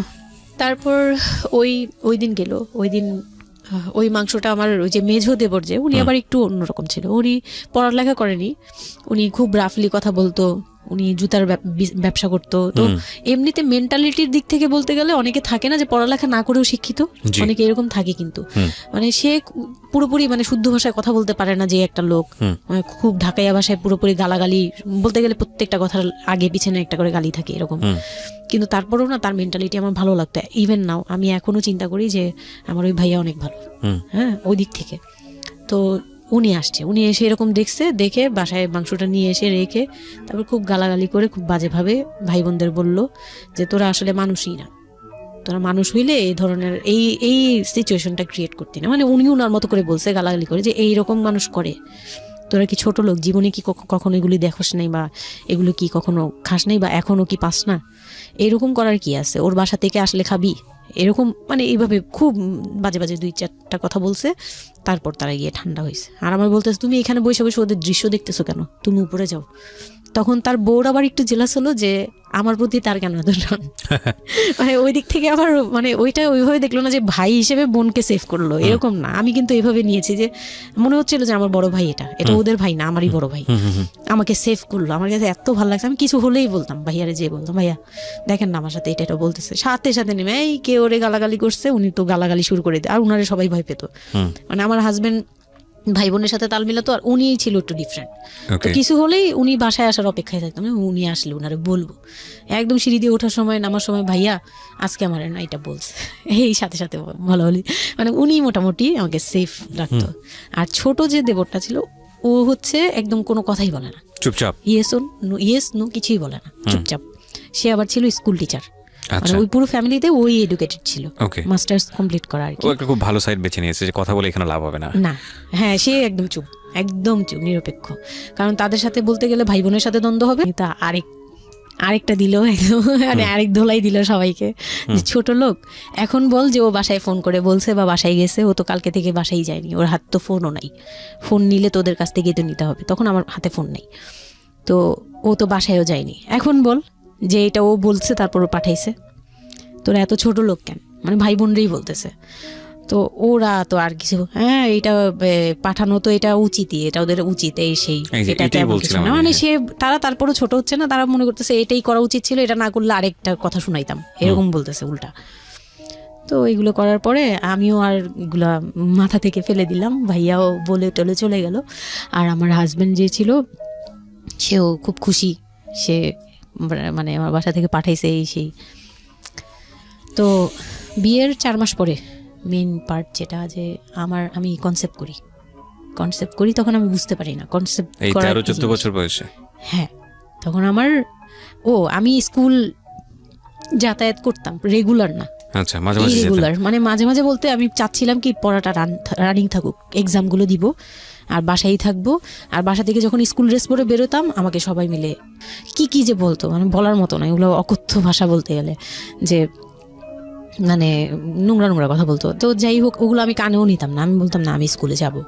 আর যেহেতু বিয়ের সময় বলছে যে ওরে পড়াশোনা করতে দিব, আমার হাজব্যান্ড এগুলো বলছে, ও না ও স্কুলে যাবে আসবে সবই করবে। পরে গিয়ে বলে কি তুমি বাড়ির বড় বউ, তুমি যদি স্কুল ড্রেস পরে স্কুলে যাও কেমন দেখা যায়? আমি তো বোরকা পরতাম। তো বলে না স্কুলে গিয়ে তো তোমার বোরকাটা খুলতে হয়, অ্যাসেম্বলিতে দাঁড়াও, ওই যে পিটি করো তোমরা, এগুলো তো আশপাশ থেকে দেখা যায়, এলাকার ভিতরে স্কুল। আমার আমার অসম্মান, এটা তার অসম্মান হয়ে উনি যায়। পড়াশোনা করেছেন আপনার হাজবেন্ড? না, উনি ক্লাস 5 পর্যন্ত পড়ে আর পড়াশোনা করেন। রাইট, ওনার জন্য অসম্মানই হবে এটা। আমি ক্লাস 5 পড়ুয়া যারা আছেন বাংলাদেশ, তাদের সবার প্রতি রেসপেক্ট রেখে বলছি, ক্লাস 5 না, এনার ডিগ্রি পাস করা এরকম অনার্স মাস্টার্স পড়ুয়া এরকম অনেক ছেলেমেয়ে আছেন যারা এই ধরনের মানে আজগুবি ল্যাংরা টাইপ যুক্তি দিয়ে জীবনটাকে চালান। তাদের জন্য এটা আসলে অযুক্তি, কি হবে, কিছু করার নাই। হ্যাঁ, তো আমি তখন চিন্তা করছি যে আমি স্কুলে যাব, তো মাঝে মাঝে করতাম কি একটু করেই মানে ম্যানেজ করে যাওয়ার চেষ্টা করতাম, বিষয়টা যদি এরকম হতে ধরেন, আমি জানি না, প্রথমত যেটা ঠিকই হয়নি, মানে কোনো কিছুই ঠিক হয়নি, শুনছি আর মেজাজ খারাপ হচ্ছে আসলে, মানে কোনো কিছুই ঠিক হয়নি। তারপরেও যদি খারাপের মধ্যে ভালোটা চিন্তা করি যে ঠিক আছে, এত কিছু একটা মানুষের এত খারাপ, একটা দুটো দিক তো ভালো থাকতে পারে না। ওর ওয়াইফকে সে সাথে করে নিয়ে, ঠিক আছে তোমার স্কুলে চলো আমি তোমাকে পৌঁছে দিয়ে আসি, স্কুল দিয়ে পৌঁছে দিয়ে আসলো, স্কুল থেকে নিয়ে আসলো। কিছু জিনিস হয়তো ওনার আত্মসম্মানে লাগবে, যেহেতু উনি বেশি দূর পর্যন্ত লেখাপড়া করেনি, উনি অনেক কালচারের সাথে অভ্যস্ত না, এতটুকু হলেও তো ও নিজের মনটাকে বুঝ দিতে পারতো যে না, আমার হাজব্যান্ড আমাকে কেয়ার করে। মানে স্টুপিডিটির আর কি, মানে লিমিটলেস স্টুপিডিটি যাকে বলে। হ্যাঁ, তুমি অ্যাসেম্বলিতে দাঁড়াবে, সেখানে তোমার লেখাপড়া বন্ধ, বদমাইশ। তারপর স্কুল বন্ধ করে দিল। না, তখন আমি কনসেপ্ট করি, আমি বুঝতে পারিনি, আমার তখন টেস্ট পরীক্ষা চলছে স্কুলে। তো পরীক্ষা দিতে দিতে আমার মানে শারীরিক পরিবর্তন খেয়াল করলাম, যে আমার বমি লাগতেছে খুব, মানে বইয়ের দিকে তাকাতে পাচ্ছি না, খাতার দিকে তাকাতে মানে মাথা কেমন করতেছে। তখন ক্লাস 9-এ। তখন আপনি জানেন না আপনি কনসিভ করেছেন? না, তখনও মানে এইটার সিমটম ফার্স্ট। তো এইরকম হওয়ার পরে রাতে 11:30 12টার দিকে আমি না খুব গড়াগড়ি করে কান্না করতেছি, জোরে জোরে, মানে খুব গড়াগড়ি করে জোরে জোরে কান্না করতেছে। আমি আমার মাথায় নেই যে কে কে শুনতেছে কে না শুনতেছে এরকম। তো এটা দেখে তার বোন, যেটা বিয়ে হয়ে গেছে, সে আবার ছিল বাসায়। তো সে দেখে বলতেছে, সে আবার মানে খারাপ লাগছে তার কাছে, বলে চলো এক্ষুনি তোমার নিয়ে হসপিটালে যাব। হ্যাঁ, ওর কি হইলো হঠাৎ করে, কি খাইছিলা তুমি, কি উল্টাপাল্টা কিছু খাইছো কি না, এই সেই। বলছি না, আমার কেন জানি অনেক পেট ব্যথা করতে, আমি পারতেছি না সহ্য করতে, পেট জ্বলতেছে আমার খুব। তো নিয়ে গেল ডাক্তারের কাছে। তখন ডাক্তার আমার নার্ভস দেখে বললো যে she is pregnant. But 100% confirm করতে পারবেন না এমনিতে, তবে উনি আর কি ওনার মতো করে বলছে। আর তখন টেস্ট দিল একটা, যে রাতে নিয়ে যান, ইউরিন টেস্ট টাইপের একটা কিছু বাসায় করা যায়, ওই টাইপের একটা টেস্ট দিল। তো ওইটাই করলাম। বাসায় এসে করার পরে পজিটিভ আসছে, যেভাবে বলছে ওইভাবে করছি, করার পরে পজিটিভ আসছে। পজিটিভ আসার পরে মানে আমার কাছে যেটা মনে হচ্ছিল যে আমি মানে এতটা খুশি হয়েছি, আমি কিন্তু বিয়ে নিয়েও খুশি না, আমার মনে হচ্ছে এটাই আমার অ্যাচিভমেন্ট লাইফের। আচ্ছা, এতটা খুশি হয়েছে আমি বলতে পারবো না কেন। এটা আসলে ন্যাচারালি আল্লাহ হয়তো প্রত্যেকটা মেয়ের মধ্যে এই বিষয়টা দিয়ে দেন, যে নইলে আসলে মা কেন, মানে মা তো মাই, এটা আসলে আল্লাহ গিফটেড। অফকোর্স দেখেন, এরকম একটা ডিফিকাল্ট সিচুয়েশনের মধ্যে, যেখানে 13 বছর বয়সে ওর আসলে এই জিনিসটা ফিল করার কথা না, সেখানে ও ফিল করতেছে, এটা কিন্তু লজিকলেস ফিল, এবং এই ফিলটা সম্পূর্ণই ন্যাচারাল। ওকে, আমার কাছে তখন মনে হচ্ছিল কি যে আমার পেটে একটা জীবন্ত কিছু আছে, এক্স্যাক্টলি, মানে এইরকম ফিল হচ্ছে। আর আমি এটাকে মানে একটা কিউরিওসিটিও, যে দেখি তো কি হয়, কতদিন পরে কি হবে, মানে এটা আস্তে আস্তে বড় হবে, এটা কি করবে পেটে, এটা কিভাবে আসবে, মানে দুনিয়াতে কিভাবে আসবে, এটা এইগুলোও জানি না আমি, যে মানে এটা বড় হলে পরে এটা যে কিভাবে দুনিয়াতে আসবে। You feel like it's a game, কোন একটা খেলা, মজার একটা খেলা, যে আমি একটা কিছু পাইছি, এটা নিয়ে থাকা যাবে এখন, এরকম মনে হচ্ছিল তখন। খুব মানে খুব কেন জানি খুব আনন্দ, মানে মা হওয়ার ফিল না, কিন্তু এটা মা হওয়ার ফিল না, কিন্তু কিউরিওসিটির জায়গা থেকে কিছু একটা আছে আমার সাথে, আমি এটা নিয়েই থাকবো এখন, মানে আমি একটা কিছু পাইছি এখন, আর আমি একা না, এরকম মনে হচ্ছে। তো আমি না দৌড়ে দৌড়ে বের হয়ে বললাম কি, ওই যে বোনটা আমাকে রাতে নিয়ে গেছিলো ডাক্তারের কাছে, সে তো ছিল রাতে। তো আমি বের হয়ে বলতেছি কি, আপা আমার না এইরকম 2টা আসছে, মানে এই পজিটিভ স্টেপগুলো আসে যেগুলো বলছি। পরে সে না সাথে সাথে বলে কি, এখন তো আমাদের কদর কমে যাবে আরো। প্রথম ডায়লগ ছিল এটা, মানে মনটা খারাপ করে সে বড় নিঃশ্বাস ফেলে বললো, হ্যাঁ এখন তো আমাদের কদর কমে যাবে, আর তো এখন তো আর কম কম আসা লাগবে। তার সাথে ছোট বোনটা বলতেছে, তুমি না সময় কমে বুঝে কথা বলো না, এইগুলো তো বুঝতে হবে, মানে তাদের মতো করে তারা বলতেছে, যে পুরান ঢাকার মানুষ যেভাবে বলে ওইভাবে বলতেছে, যে এগুলো তো বুঝতে হবে যে এগুলো প্ল্যান করা, মানে আমি ইচ্ছা করে কনসেপ্ট করছি এরকম কিছু বুঝাইছে, কিন্তু আমি তখনও না এই জিনিসটা মানে ঘোলা ঘোলা, আমি বুঝি নাই যে ওরা কি বলতেছে দুইজনে। তা আমি বলি যা মজা তাই বলুক, আমি আমার মতো থাকি। তা আমি দৌড় দিয়ে গিয়ে আমার হাজবেন্ডকে না বললাম, এই উঠেন না উঠেন না উঠেন না। আমি তখনও পর্যন্ত কিন্তু তাকে খুশি হয়ে গেছে বলিনি, ফার্স্ট তাকে খুশি মনে কিছু বলতেছি। বিয়ের 4 মাসে আমি তাকে কখনো ডাকও দিইনি, তাকে কিছু বলিও নাই, বা আমি ওনাকে কোনো রিকোয়েস্টও করি নাই, কোনো আহ্লাদও করি নাই। ফার্স্ট মানে মনে হলো যে আহ্লাদ করে বলি যে জানেন আমি এরকম আসছে আমার। তো আমি কাকে বলবো, কাকে ওদেরকে খুশি করতে পারিনি, যাই রে দেখি খুশি করতে পারি কিনা। যে তাকে ধাক্কা দিছি, সে ঘুম থেকে বিরক্ত হয়ে উঠলো, এই ধাক্কা কি করো কেন, কি হয়েছে?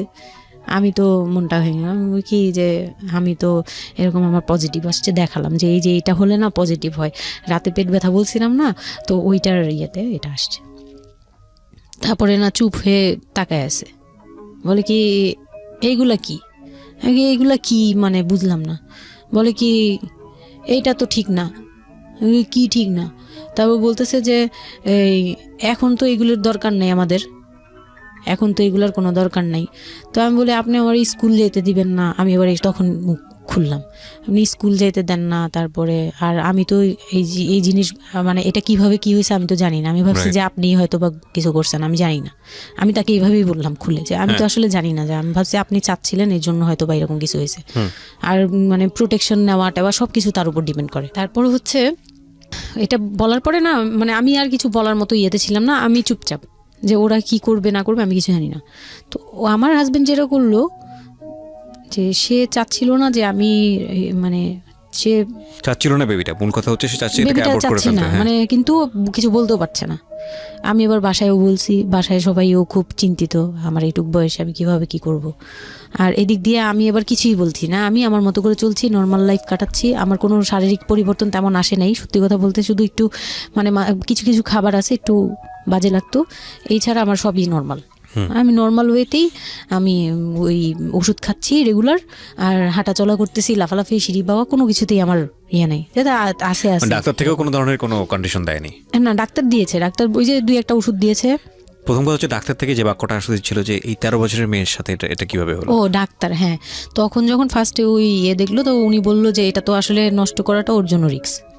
এক্স্যাক্টলি, মানে সব দিক থেকে তো রিস্ক। ডাক্তার যেটা বললো, যে জাফর ইকবাল আমার বাসার পাশেই ছিল উনি, তো উনি আমাকে যেটা বললো যে এই মেয়ের মানে রাখাটাও যেমন রিস্ক, ফেলে দেওয়াটা। আর যেহেতু মানে আল্লাহকে তো সবাই বিশ্বাস করি, তো বলতেছে যে যেহেতু আল্লাহ চাচ্ছে, যেহেতু এসেই পড়ছে, এটাকে নিয়ে আমরা মাতাবুরি না করি, যেহেতু রাখাও রিস্ক ফেলে দেওয়াও রিস্ক, তো রাখুক না। এটা এইভাবে আল্লাহকে নিয়ে বলা যাবে না, এমন বলছে, ভুল বলেছে না, উনি বলছে আর কি থাক ঠিক আছে, যদি ভাগ্যে থেকে থাকে তাহলে হবে। আর এই বয়সে হয়, কিন্তু এত অল্প বয়সে নেওয়াটা ঠিক না, উনিও এটা বলছে। তো ওইভাবে ইয়ে করার পরে তো আমি তো রাখছি ঠিকই, কিন্তু আমি তো মানে ওই সময়টা তো ভালোই গেছে। বাচ্চাটা হওয়ার পরে তো আমি বুঝতে পারছি যে আসলে জিনিসটা যে আমার পুরো কত বড় একটা ইয়ে ছিল। এখন আপনার হাজবেন্ড হ্যাপি না, সে চিন্তিত বিষয়টা নিয়ে। তারপর কি হলো? তারপরে থেকে তার মধ্যে আমার মধ্যে একটা বিরাট গ্যাপ তৈরি হলো, সে আমার সাথে মানে টোটালি মিশে না। ওকে। ওই সময় থেকে যখন শুনলো রাতে 3টা-4টা বাজেও আসে বাসায়, তার মধ্যে একদম পুরো চেঞ্জিং চলে আসলো হঠাৎ করেই। ওকে। কি কারণে জানি না, মানে আমি নিজেও জানি না আমার কি ভুল ছিল বা কি, আমি নিজেও বুঝছিলাম না তখন। ওই সময় একদিন আসলো রাতে 3:30 না 3টার দিকে, হ্যাঁ 3টার পরে আর কি আসছে। আসার পরে আমি ওই দিন খুব খেপলাম যে প্রত্যেক রাতে আমি একটা অসুস্থ মানুষ, আমি রাত জেগে আপনার জন্য ভাত নিয়ে বসে থাকি, আপনি প্রত্যেক রাতে এরকম লেট করে আসেন, আমাকে গেট খুলে দিতে হয়, আমি ঘুম থেকে উঠেও গেট খুললে আমার খুব কষ্ট হয়, সিঁড়িটা বেয়ে নেমে আমার গেটটা খুলতে হয়, আমার ভয়ও লাগে, আমি কখনো বাসায় একা থাকিনি। ওই প্রথম মানে আমাকে সে চুলে ধরে সে টেনে ও সিঁড়ি দিয়ে নামাইছে, মানে নামায় সে আমাকে বের করে দিবে এখনই। হ্যাঁ, এত বড় ইয়ে হয়ে গেছে, সাহস হয়ে গেছে, এক্ষুনি বাসা থেকে বের হও। সে কিন্তু নেশাও করে নাই, কিচ্ছু না, সুস্থ একটা মানুষ, এরকম করতেছে। তো তার ভাই বোনগুলো এসে বলতেছে আপনি কি মানুষজন কি বলবে, তারা মানুষজনের চিন্তা করতেছে, কিন্তু আমার যে টর্চার হচ্ছে এটা বলতেছে না। এইটা আরেকটা বিষয়, এই যে এগুলো বিষয় আসলে না আমার মেজাজ খুব খারাপ হয়ে যায়। যাই হোক, আপনি যেটা আনছেন আমি খুব সেন্সিটিভ একটা বিষয় একটু কথা বলতে চাই। সেটা হচ্ছে এই যে আপনারা যে তো মানুষজন চিন্তা করেন, নিজের ঘরের ভিতরে একটা মানুষ ঠিক নাই, এটা আমি আপনাদের কথা বলছি না, এটা বাংলাদেশের সামাজিক অবস্থার চিত্র। সেটা হচ্ছে আমরা নিজের ঘরের মধ্যে অনেক সময় দেখা যায় যে আপনারা যখন ঘরের মধ্যে একটা বিপদে পড়েন, আপনার চারপাশের লোকজন কি এসে আপনারা সেটা সলভ করে? তো ফার্স্ট আপনি ঘরের কথা আগে চিন্তা করেন, আপনার মেয়ে কীভাবে ভালো থাকবে সেটার কথা চিন্তা করেন, আপনার ছেলেটা কীভাবে ভালো থাকবে সেই কথাটা চিন্তা করেন। এতে যদি আপনার দুর্নাম হয়ও কিছুটা, সেটা আপনার ওভারলুক করা উচিত। বরং আপনি যাদের কথা চিন্তা করে এই ছেলে মেয়েদের প্রতি খারাপ আচরণ করতেছেন, আপনার ছেলে মেয়ে খারাপ থাকার কারণে একটা সময় গিয়ে সেটা আউটব্রাস্ট হবেই। যেই মান সম্মানের কথা আপনি চিন্তা করতেছেন সেই মান সম্মান আরও বেশি পরিমাণে ক্ষতিগ্রস্ত হবে। আমাদের সমস্যাটাই হচ্ছে এই জায়গাটায়, আমরা চারপাশের ঘরের লোকজন কি মনে করবে সেটা চিন্তা করি, অথচ চারপাশের ঘরের লোকজন কারা বসবাস করে, কোথা থেকে আসছে, কী অবস্থা সেই খোঁজ খবর আমরা রাখি না, কিন্তু আমাদের মান ইজ্জত তাদের হাতে। স্টুপিড মানে ফিলসফি নিয়ে আমরা আমাদের সোসাইটিতে চলি, and it's a very important thing, এবং এগুলোর পরিবর্তন হওয়া উচিত। তো তারপরে কি হলো? তারপর এই হলো ফার্স্ট এই গেল, এইটার পরে এরপর থেকে চলতেছে কন্টিনিউ, মানে এরকম আচরণই করছে সে আমার সাথে। একটু সময়, 4 মাসের সময়টা খুব ক্রুশিয়াল একটা মোমেন্ট, খুবই ক্রুশিয়াল একটা হ্যাঁ, সকালে উঠে আমার রুটি বানাতে হতো কন্টিনিউ। সে বাইরের নাস্তা খাবে না, তাকে রুটি বানিয়ে খাওয়াতে হবে। ওই অবস্থায় আমি মানে সকালে উঠে ঘুম থেকে উঠে রুটি বানাতাম, ওর ভাই বোনের জন্য, ওর জন্য, সবার জন্য বানাতাম। এটা না আমাদের সমাজের ছেলেরা না বুঝতেই চায় না, এবং এটা নিয়ে আমাদের কোনো শিক্ষা নাই। আসলে আমি মানে দেখলাম যে এতটা বর্বর কিভাবে। আমি আমার নিজেকে জড়িয়ে ওই কথাটা বলছি, কারণ আমি তো নিজেও বাবা হয়েছি, আমি নিজে থেকেও বুঝি জিনিসটা। মানে এই যে পরিবর্তনটা সমাজ, মানে পরিবারে যখন নতুন একজন সদস্য আসে, সবচেয়ে বড় প্রেশারটা ফিল করে হচ্ছে মা, কারণ তার লাইফ রিস্ক হয়ে যায়।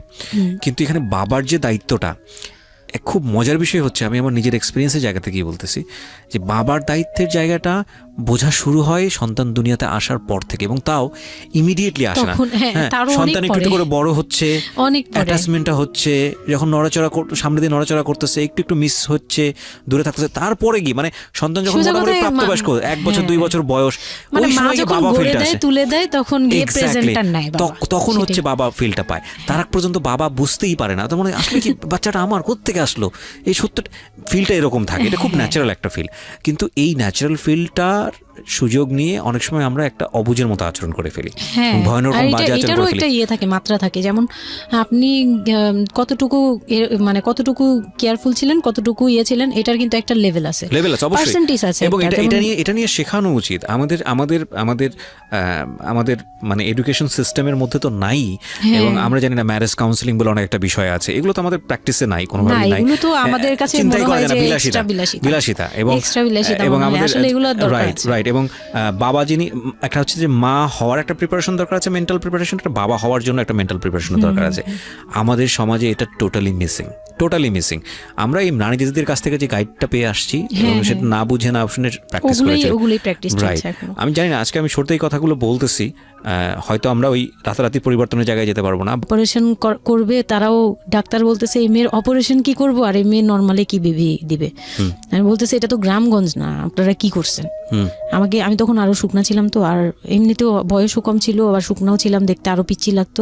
বলতো যে অনেক দুর্বল, তো ও তো মানে ঠিক মতো টেক কেয়ারও করেন নাই বাসায়। হ্যাঁ, বলতেছে একদম আমার এই হাতের মানে এইগুলো ব্রিনগুলো বুঝে যেত, এইগুলো বুঝা যেত, একদম হাড় গোড় বুঝা যেত। যখন অপারেশনের 12 ঘন্টা পর আমার সেন্স আসে, প্রায় 12 ঘন্টা। মানে আপনার বেবি হয়েছে আপনি জানি না? পরে আমি যখন ঘুম থেকে মানে সিজারিয়ান বেবি, পরের দিন শুধু রাতে একটু টের পাই যে আমি আমার পাশে কেউ মানে ব্রেস্ট ফিড করছে, এটা ফিল পাইছি। শুধু মুখের দিকে তাকাতে পারিনি, চোখ খুলতে পারিনি, কিন্তু কেউ একজন আমার পাশে শোয়া, মানে আমার হাতের উপরে একটা বাচ্চা শোয়া, এইরূপ ফিল পেয়েছি। আর এরপরে যে চোখ বন্ধ করেছি, একবারে সকালে প্রায় 11-12টার দিকে আমার ঘুম ভাঙছে। তখন তাকানোর পরে একটু পুরোপুরি ইয়েতে, তো আমাকে উঠিয়ে নিয়ে আমাকে ইয়েতে ক্যাবিনে দেওয়া হলো। ক্যাবিনে দেওয়ার পরে আমি বাচ্চাকে দেখি, বারবার চিন্তা করি যে এটা আমার মেয়ে, কোত্থেকে আসলো, কিভাবে আসলো, আমি নিজেকে দেখি। তখন না আমার মাথায় এটাও ছিল না যে এটার বাবাকে, এটার ফুপুকে, এটার চাচা, কিন্তু হোয়াট এভার আমার বাচ্চা এটা, মানে আমি এখনো স্টিল না, আমার বাচ্চা এখন ক্লাস 8-এ পড়ে, এখনো আমি তাকে বাচ্চা বলি। হ্যাঁ, তো ও আর আমি একসাথে হাঁটলে মনে হয় কি মানে ফ্রেন্ড আমরা, এরকম। পরে হচ্ছে ওই বাচ্চাটা হওয়ার পরে সে খেলে, আমার খুব ভালো লাগে, তাকে নিয়ে আমার সময় ভালো কাটে। আমার আর মানে ওর বাবার কথা মাথায় নেই যে এই লোক শুধু মানে এনে দিবে ঘরে, আমি রান্না করব, খাবো, ব্যাস ওই পর্যন্তই শেষ। এর বাইরে আমার আমার দরকার আর নেই। এর দরকার নেই, কাউরই দরকার নেই। আমার বাচ্চা নিয়ে আমি পুতুলের মতো খেলি সারাদিন। ওর বাবা অনেক সময় দেখা যেত, ওর বাবা তো রাতে 2টা-3টায় আসতো, আসার পরে যে খাওয়া দাওয়া করে ঘুমাবে। তো আমি তো, আমার তো ওই রুম ছাড়া কোনো ওয়ে ছিল না, ওই রুমে আমি হাঁটাহাঁটি করতাম, বাচ্চা কান্না করতো। একদিন এমনও হয়েছে সে আমাকে ঘর থেকে বের করে দিচ্ছে, আমি নাকি ইচ্ছা করে বাচ্চাকে কাঁদাই আর তাকে ঘুমাতে দেই না। ওহো, হ্যাঁ, সে আমাকে বাসা রুম থেকে বের করে দিচ্ছে। Very bad. তো রাতে, এই এত রাতে বাসা থেকে যখন রুম থেকে বের করে দিচ্ছে, আমি সিঁড়িতে সারা রাত, মানে ওদের তো আর বারান্দাও নেই, হাঁটার জায়গা বাচ্চা নেই। কোথায় ছিল? বাচ্চা আমার কোলে, বাচ্চা কোলে নিয়ে সারা রাত বাচ্চা সিঁড়িতে? তাওয়াল দিয়ে পেঁচানো আমার কোলে, সে কান্না করতেছে, আমি সিঁড়িতে বসে আছি। আর আমি যখন সিঁড়িতে বসছি, আমি জানি না কি কারণে বাচ্চার কান্না অটো থেমে গেছে। রুম থেকে বের হয়েছি না, তো ওর বাবা যে ধমক টমক দিছে, আমি জানি না কি কারণে, হয়তো বা রাতও অনেক হয়ে গেছিল, অনেক কান্নাকাটির পরে হয়তো ও ক্লান্ত হয়ে গেছিল, ও মোটামুটি চুপ হয়ে গেছে সিঁড়িতে, নয়তো পুরো এলাকা জানার কথা এইরকম। রাইট, বাচ্চার কান্না তো অনেক দূর থেকে শোনা তো যায়। আমি সিঁড়িতে বসে বসে কান্না করছি সারা রাত, মানে তখন অলমোস্ট তখন 4টা বাজে আর ও কি, ভোর ভেতরে ভোর। ভেতরে ভাবে ঘুমিয়েছে নাক হ্যাঁ, ডাকিয়ে?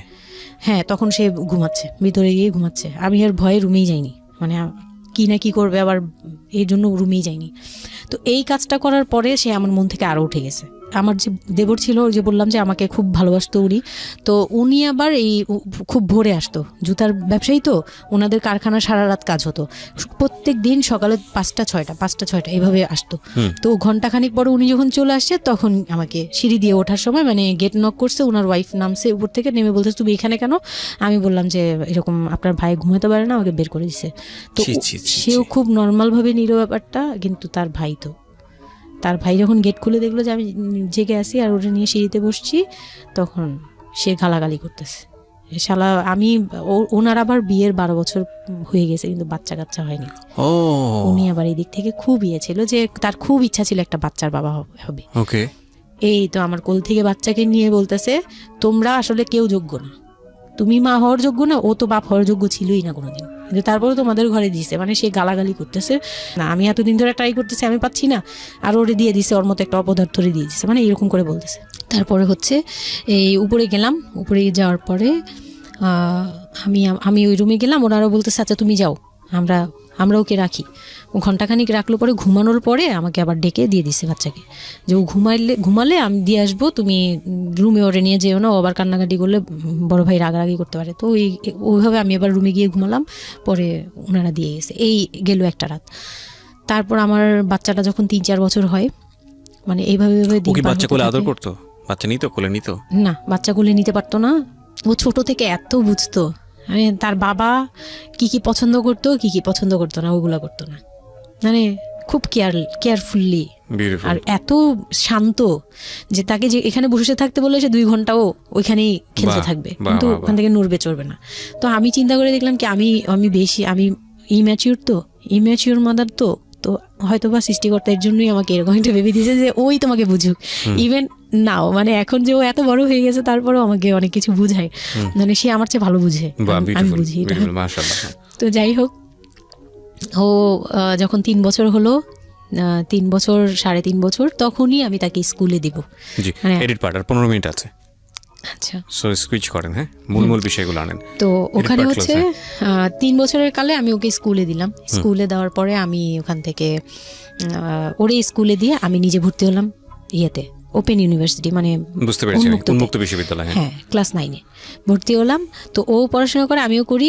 বাসায় বা আশপাশে সবাই আমাকে নানান ধরনের কথা বলে, যে মা মেয়ে একসাথে স্কুল ব্যাগ নিয়ে যায়, কেমন দেখা যায়। আমি বলছি যা মন চায় তাই দেখা যাক। আমার তখন আমি একটু ডেসপারেট হয়ে গেছিলাম। এটাই বলছিলাম যে এই ধরনের মেয়েরা সাধারণত জীবনের একটা পর্যায়ে গিয়ে মারাত্মক রকমের ডেসপারেট হয়ে যায়।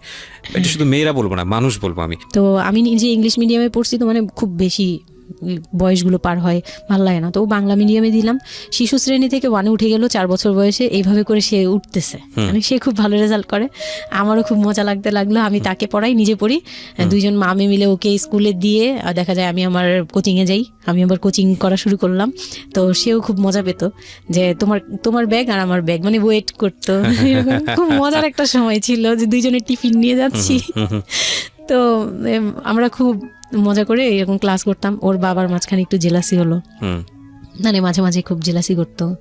তো এইগুলো নিয়ে একটা পর্যায়ে যে বিয়ের প্রায় 6 বছর বা 7 বছর কালে তার বাবা এমনভাবে একটা লোন করলো, 8 লাখ টাকার একটা লোন করলো। আমি এটা বুঝতে পারিনি, আমি তখন মাত্র এসএসসি পাস। রিপন? হ্যাঁ, 8 লাখ টাকার লোন। 8 লাখ টাকার লোন ব্র্যাক ব্যাংক থেকে।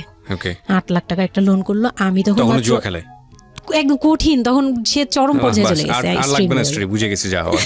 বলেন তারপরে? পরে গিয়ে সে করলো কি, 8 লাখ টাকার একটা লোন নিবে, এটার জন্য বোর্ড সিগনেচার নাকি লাগে, আমি এটা জানতাম না। বউয়ের সিগনেচার লাগে? হ্যাঁ, বউয়ের সিগনেচার লাগে, মানে গ্রান্টর হিসেবে একটা বিজনেসম্যান, বড় বিজনেসম্যান আর একটা বোর, মানে বড় বিজনেসম্যান বা একটা দোকান বা একটা বাড়ি ইয়ে লাগে, তো কেউ তো রেফারেন্স দিবে না তাকে। ওই এক দোকানদার ভাইয়া ছিল, বড় ভাই, মুরব্বি টাইপের, বড় ভাই বলতো উনি, ওই লোকটা দিছে সিগনেচার। আর আমার সিগনেচার না তো কোনো ব্যাপারই না, কারণ আমাকে যা দিবে আমি তাই, আমার কি বা আছে আর আমার কাছে কি বা লিখে নিবে, মানে নাও একটা সিগনেচার দাও, তোমার কিছু হবে না, এটা জাস্ট একটা ফর্মালিটি, এভাবে বলছে। আমি সিগনেচার করে দিয়েছি। সেদিন তো আমাকে সে কি জানি খাওয়ালো, মানে আমাকে খুব ভুলায় ভালায় সিগনেচার নিয়েছে। তারপরে থেকে শুরু হয়েছে আমার মানে লাইফের মানে আমি কত বড় ভুলটা করছি। তারপর থেকে সে নাই একবারে নাই। মানে সে বাসা ভাড়া নিয়েছিলাম এর মাঝখানে, এটা বলতে ভুলে গেছি, যে আমার দেবর ননদের বিয়ে হওয়ার পরে ওই বাড়িটাতে, মানে ননদের বিয়ের জন্য ওই বাড়িতে হচ্ছিল না, পরে আমরা বাসা শিফট করে, মানে ওই বাসা ভাড়া দিয়ে অন্য একটা বাসায় ভাড়া গেছি, ফ্ল্যাট নিয়ে ভাড়া যাওয়ার পরে ওই ননদের বিয়ে হওয়ার পরে তারপরে আবার যার যার মতো আলাদা আলাদা রুম নিয়ে থাকা, মানে বাসা নিয়ে থাকা। তো আমাকে যে ফ্ল্যাটটা নিয়ে দিয়েছিল, এক রুমের ছোট্ট একটা ফ্ল্যাট, হ্যাঁ, ওই ফ্ল্যাটে ছিলাম। তো ওইখানে আমার এই যে সিগনেচারটা করায়, মানে ভাই বোন থেকে আলাদা হওয়ার পরে সে তার ভাই বোনকেও ভয় পেত এইসব ব্যাপারে। আচ্ছা। তো আমাকে তারা হাইড করছে যে সে জুয়া খেলে, যে এটা আমাকে বলেনি। তো আমি একদিন টের পাইছি কিভাবে, যে ঈদের দিন, মানে লাস্ট ঈদ, ওনার সাথে আমার লাস্ট, মানে লোনটা নেওয়ার আগ পর্যন্ত আপনি জানতেন না যে সে জুয়া খেলে? না, তখনও বুঝি নাই। তার আগে কিন্তু আমি এটা ধরছিও, কিন্তু ধরেও বুঝতে পারিনি। 8 লাখ টাকার যে ঘটনাটা, এটা থেকেই শুরু। মানে সে হচ্ছে এই 8 লাখ টাকার লোন নিয়ে চলে গেছে, 2 মাস 3 মাস একদম মানে টোটালি নাম্বার বন্ধ, সব বন্ধ।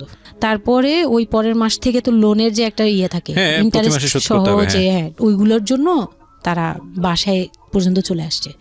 এসে আমাকে অপমান করতেছে যে আপনি সহ জানেন, আপনি না জানলে এটা সম্ভবই না, আপনি জানেন, নয়তো আপনি সিগনেচার দিলেন কিভাবে, সিগনেচার কি না জেনে দিয়েছেন? তখন আমি কান্নাকাটি করে বলছি যে আমি আসলে এই বিষয়টা বুঝি নাই ভাইয়া।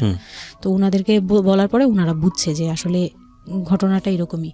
তো প্রায় 6-7 মাস যাওয়ার পরে দেখি উনি আর আসেই না। তারপর আমি বাসা চেঞ্জ করে আমার বোনের সাথে বাসা নিলাম, রুম নিলাম, একটা রুম নিয়ে মেয়েকে নিয়ে খুব কষ্ট করে থাকি।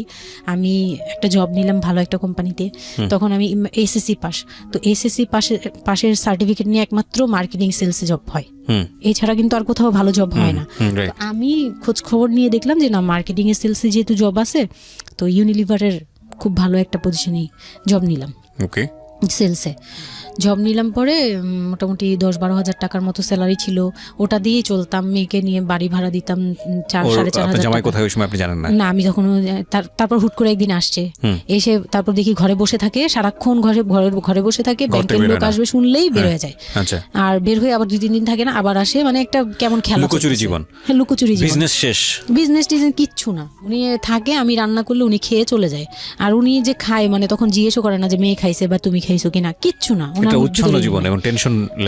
কেমন জানি মানে একটা মানে পশু টাইপের হয়ে গেছিল, মানে বলতে গেলে গরু ছাগল যেরকম থাকে ওরকম। সে আসে যায়, এই পর্যন্তই। তো সে একটা টিভি কিনছিল আমার বিয়ের পরের থেকে, সে কোনো কিছু কিনে নাই, একটা টিভি কিনছিল। লাস্ট মানে যে ছোট লোকি পানাটা করছে সে, যেদিন আমার সাথে, আমি তো তার সাথে ঝগড়াও যেতাম না, তর্কেও যেতাম না, কোনো ধরনের ইয়েতেই যেতাম না। মানে ওই লোকটা এরপরে যে লাস্ট কাজটা করলো, যেটার উপর থেকে মানে পুরোপুরি মন থেকে উঠে গেল, যে একটা টিভি ছাড়া তার ঘরে কোনো কিছু কেনা ছিল না, সব আমার করা। মানে আমার গহনা গাটি বলেন, যাই বলেন ছিল, যাই ছিল টুকিটাকি সব আমার নিজের করা। শুধু ওই টিভিটা সে কিনছিল নিজের টাকায়। সে যাওয়ার সময় মানে একদিন চিল্লাচিল্লি করলাম, মানে আমি আর সহ্য করতে পারছিলাম না, যে প্রত্যেক রাতে আসি, আমি ডাল ভাত যাই রান্না করি, অনেক সময় দেখা যায় ডালও নেই, চাল আছে শুধু, একটা ডিম নিয়ে আসছি, ভাজছি, ভেজে নিয়ে সামনে বসছি, সে খেয়ে উঠে গেল। মানে আমি আর আমার মেয়ে না খাওয়া, বাচ্চাটার জন্য সে মানে এরকম টাইপের, মানে নেশাখোররাও এর চেয়ে ভালো। আমার মনে হয় যে একটা এডিক্ট হলেও সেও চিন্তা করবে যে আমার বাচ্চাটা খাইছে, তো কিন্তু তার মধ্যে এই ফিলটা নাই। তো আমার একদম বিরক্ত হয়ে গেলাম এক পর্যায়ে। তারপর আমি বললাম যে আপনি আর কত এরকম করবেন, আপনি এরকম কেন শুরু করছেন, আপনি কি চান আসলে, আমাদের কাছে কি চান? তারপর সে বলতেছে যে আমার বোন আসছে, আমার বোনকে বলতেছে যে আমি নষ্ট হয়ে গেছি, আমি কি করে টাকা আনি, হ্যান ত্যান, হ্যাঁ এগুলো বুঝতে বলছে। পেরেছি, যাই মানে হোক, শেষ সম্বল আর কি, যা বলার আর কি। হ্যাঁ পরে আমি তো আর আমার বোনও খেপছে, আমার বোন জামাইও খুব রাগারাগি, হ্যাঁ আপনারা আসলে ওরে ইয়ে করতেছেন, লাই দিচ্ছেন, এই সেই উল্টাপাল্টা কথা বলে টলে সে চলে গেল। চলে যাওয়ার সময় সে টিভিটা হাতে করে নিয়ে গেছে, বিক্রি করে দিবে। হ্যাঁ আমি আমার জিনিস নিয়ে গেলাম, আমি যা যা নিয়েছি সেগুলো নিয়ে গেছি। তো আমি সবচেয়ে মানে খারাপ লাগছে জিনিসটা, যে এতটা ছোট লোকের সাথে আমি ছিলাম এতটা বছর, তখন আমার মনে হয়েছে যে এরকম একটা ছোট মনের মানুষের সাথে আমি এত বছর ছিলাম, এটা বলতে লজ্জা হয়। এই যে গেছে সেই লোকটা আর আসে নাই। তো আমার মামা যেটা বললো যে তোমাদের আসলে এইভাবে ঝুলে থাকলে, তখন তো 2 বছরের মতো প্রায় আমরা সেপারেটেড, মানে আলাদা থাকি। সে চলে গেছে 2 বছরের মতো হয়ে গেছে। তো বলতেছে 2 বছর পর এসে এই যে আজকে বললো এই কথা, আবার যে 1 বছর পর এসে আরেকটা ঝামেলা করবে না এমন কোনো কথা নাই। আর আমার মামা তখন আমাকে বলতেছিল তোমাকে আমরা একটা বিয়ে দিব, তোমার এখনো ওই বয়স আছে এই সেই। আমি তো তখন একবারেই না আমি বিয়েটি আর করতেই পারবো না, আমার মেয়ে আমি বড় করবো, এটাই আমার টার্গেট। তো তারা বলতেছে আচ্ছা ঠিক আছে, বিয়ে করো বা না করো, তোমার এইটার একটা সাইড করা দরকার। তুমি নিজ থেকে ওর কাছ থেকে এমনিতেও কিছু পাবা না, উনিতেও কিছু পাবা না, তুমি নিজ থেকে একটা ডিসিশনে চলে ওর কাছ থেকে ডিটাচ হও আগে, যাতে ওর তোমার উপর কোনো দায়িত্ব না থাকে, অধিকার না থাকে। তখন গিয়ে মানে যেই গার্জিয়ানরা বিয়ে দিয়েছিল তারাই একসাথে বসে আমাকে ডিভোর্সের করে দেয়। হ্যাঁ ওকে। তো ডিভোর্স করার পর you feel bad for this, like আপনি ডিভোর্স দিয়ে দিচ্ছেন, ও মানুষটার প্রতি কোনো মায়া বা দয়া? না, বিন্দু মাত্র না। আমার কেন জানি এটা ফিল হয়নি, আমি নিজেও জানি না। সবাই বলে ডিভোর্সের সময়টা নাকি খুব, কিন্তু আমার কাছে মনে হচ্ছিল যে না, এটা একটা ভালো সমাধান। আমার তখন মনে হয় যে আরো আগেই বের হয়ে আসা হচ্ছিল। ফাইন, এবার আমার কিছু কোয়েশ্চেন আছে, খুব শর্টকাটে আমি অনুষ্ঠানটা শেষ করবো, তারপরে রিয়েলাইজেশনের জায়গা থেকে আমার যারা লিসনার আছে তারা শুনলেই বুঝতে পারবেন যে আসলে স্টোরিটা কেন আমরা প্রচার করলাম। আপনি তো এখন কোনো না কোনো জব করছেন, আপনার সন্তানের খরচ ভরণ পোষণ আপনিই দেন, এবং আমি জানি যে আপনার একটা স্বপ্ন আছে নিশ্চয়ই, এবং আপনি কোনোভাবেই চাইবেন না যে আপনার মেয়ে, আপনি যে অবস্থাটা ফেস করছেন সেটা আপনার মেয়ে ফেস করুক। এবং আমার কেন জানি মনে হচ্ছে যে আপনাদের গল্পটা শুনে যে আপনার মেয়ে আপনার খুব ভালো একজন বন্ধু, সবকিছু মিলিয়ে। ওকে, সো একটা কথা, সৃষ্টিকর্তা কখনোই কোনো মানুষকে কমপ্লিটলি আনহ্যাপি করে না, কমপ্লিটলি হ্যাপি করে না। হ্যাঁ, আপনার এই কষ্টময় জীবনের মধ্যেও আপনাকে আল্লাহ একটা বেস্ট গিফট দিয়ে দিয়েছেন, সেটা হচ্ছে আপনার সন্তান। কিন্তু আমরা যদি একটু অন্যভাবে দেখি গল্পটাকে, যে ঘটনাটা ওর জীবনে ঘটে গেছে, প্রতিনিয়ত ঘটে গেছে, আপনি এই সমাজের জায়গা থেকে যদি আবার চিন্তা করেন, ওর লাইফটা কিন্তু একটা স্পটলেস লাইফ না। ও যখন সেকেন্ড একটা সম্পর্কে যাবে, সেই সম্পর্কটা একটা স্বাভাবিক সম্পর্কের জায়গা থেকেও চিন্তা করতে পারবে না। এবং ওকে যখন একটা মানুষ নিজের জীবনে নিতে যাবে সম্পর্কের বাইরে এসে, তখন একটা জিনিস চিন্তা করবে যে ওর একটা পাস্ট লাইফ আছে, ওর একটা মেয়ে আছে, মেয়ের বয়স কত বছর চলছে? 12 বছর চলছে। এবং ওর বয়স যেখানে, আপনার কত? 21? আমার হচ্ছে 27। সো ওর প্রায় ওর বয়সের অর্ধেক বয়সের 2-3 বছর কম হবে, যাই হোক। তো এই যে ব্যাপারটা, এগুলো খুব ভালো চোখে দেখে না, দেখবে না, খুব স্বাভাবিক। হয়তো কোনো ব্যক্তি মানুষ দেখলেও দেখতে পারে, কিন্তু যখন পরিবারের জায়গা থেকে আসবে এই সম্বন্ধটা, তখন কোনোভাবেই পরিবারের অন্য লোকজন এটাকে কোয়েশ্চেনেবল, মানে কোয়েশ্চেনের জায়গা থেকে এটা ছাড় দেবে না। তাহলে দেখুন, ওর জীবনের বিগার লস, কিংবা ওর জীবনের যে একটা ভয়ানক রকমের একটা ক্ষতি, পুরো জীবনের মোড়টাকে অন্যদিকে ঘুরিয়ে দেওয়া। যদি একটা নিউট্রাল জায়গা থেকে আমরা চিন্তা করি, একটা মেয়ে তার জীবনটা আসলে কেমন হওয়া উচিত ছিল, সেই জায়গাটা থেকে, তাহলে ওর জীবনটা কোথায় গিয়ে দাঁড়িয়েছে। এবং যদি এভাবেই জীবনটা চলে যায়, তাহলে ওর যে মেয়েটা বড় হচ্ছে, সে মেয়েটা বড় হয়ে একসময় নতুন একটা সংসারে চলে যাবে। যেহেতু সে ছেলে না, সুতরাং তার মার প্রতি দায়িত্বের ব্যাপারটা হয়তো অন্যরকমভাবে তাকে পালন করতে হবে, সেখানে গিয়ে সে থাকতে পারবে না। তাহলে এই মেয়েটা একসময় বড় হতে হতে হতে হতে হতে এমন একটা জীবনে আসবে, যখন বার্ধক্য চলে আসবে, যখন আশেপাশে কেউ থাকার মতো থাকবে না, তখন এই মেয়েটার জীবনটা, মানে সারাটা জীবনের জন্যে তাকে একটা অদৃশ্য জেলে পুরে দেওয়া হয়েছে। পরিবার তাকে যে বিয়েটা দিয়েছিল অল্প বয়সে, সেটা পারিবারিক এক ধরনের সিদ্ধান্তের জায়গাটা থেকে সবাই মনে করেছিল এতে মঙ্গল হবে, কিন্তু আলটিমেটলি মঙ্গল তো হয়নি। উল্টো যেটা হয়েছে, সেটা যদি জানতো আগে থেকে, তাহলে কেউ এই মঙ্গলটা করতে চাইতো না। কিন্তু এগুলো কিন্তু একেবারে আমাদের প্রত্যেকটা জায়গা থেকে আমরা কিন্তু সবাই বুঝি যে বয়সের ডিফারেন্স থাকলে কি হতে পারে। ভাই, এটা তো হিন্দি সিরিয়াল না। এখানে একটা অসম বয়সে একটা মেয়ে বা ছেলের বিয়ে হলো, তারপরে দেখা গেল যে স্বাভাবিকভাবে তাদের মধ্যে যেটা হওয়ার কথা সেটা হচ্ছে না, অন্য কিছু হচ্ছে। এই বিষয়গুলো তো আসলে এরকম না। জীবনটা তো আসলে এই ধরনের ড্রামা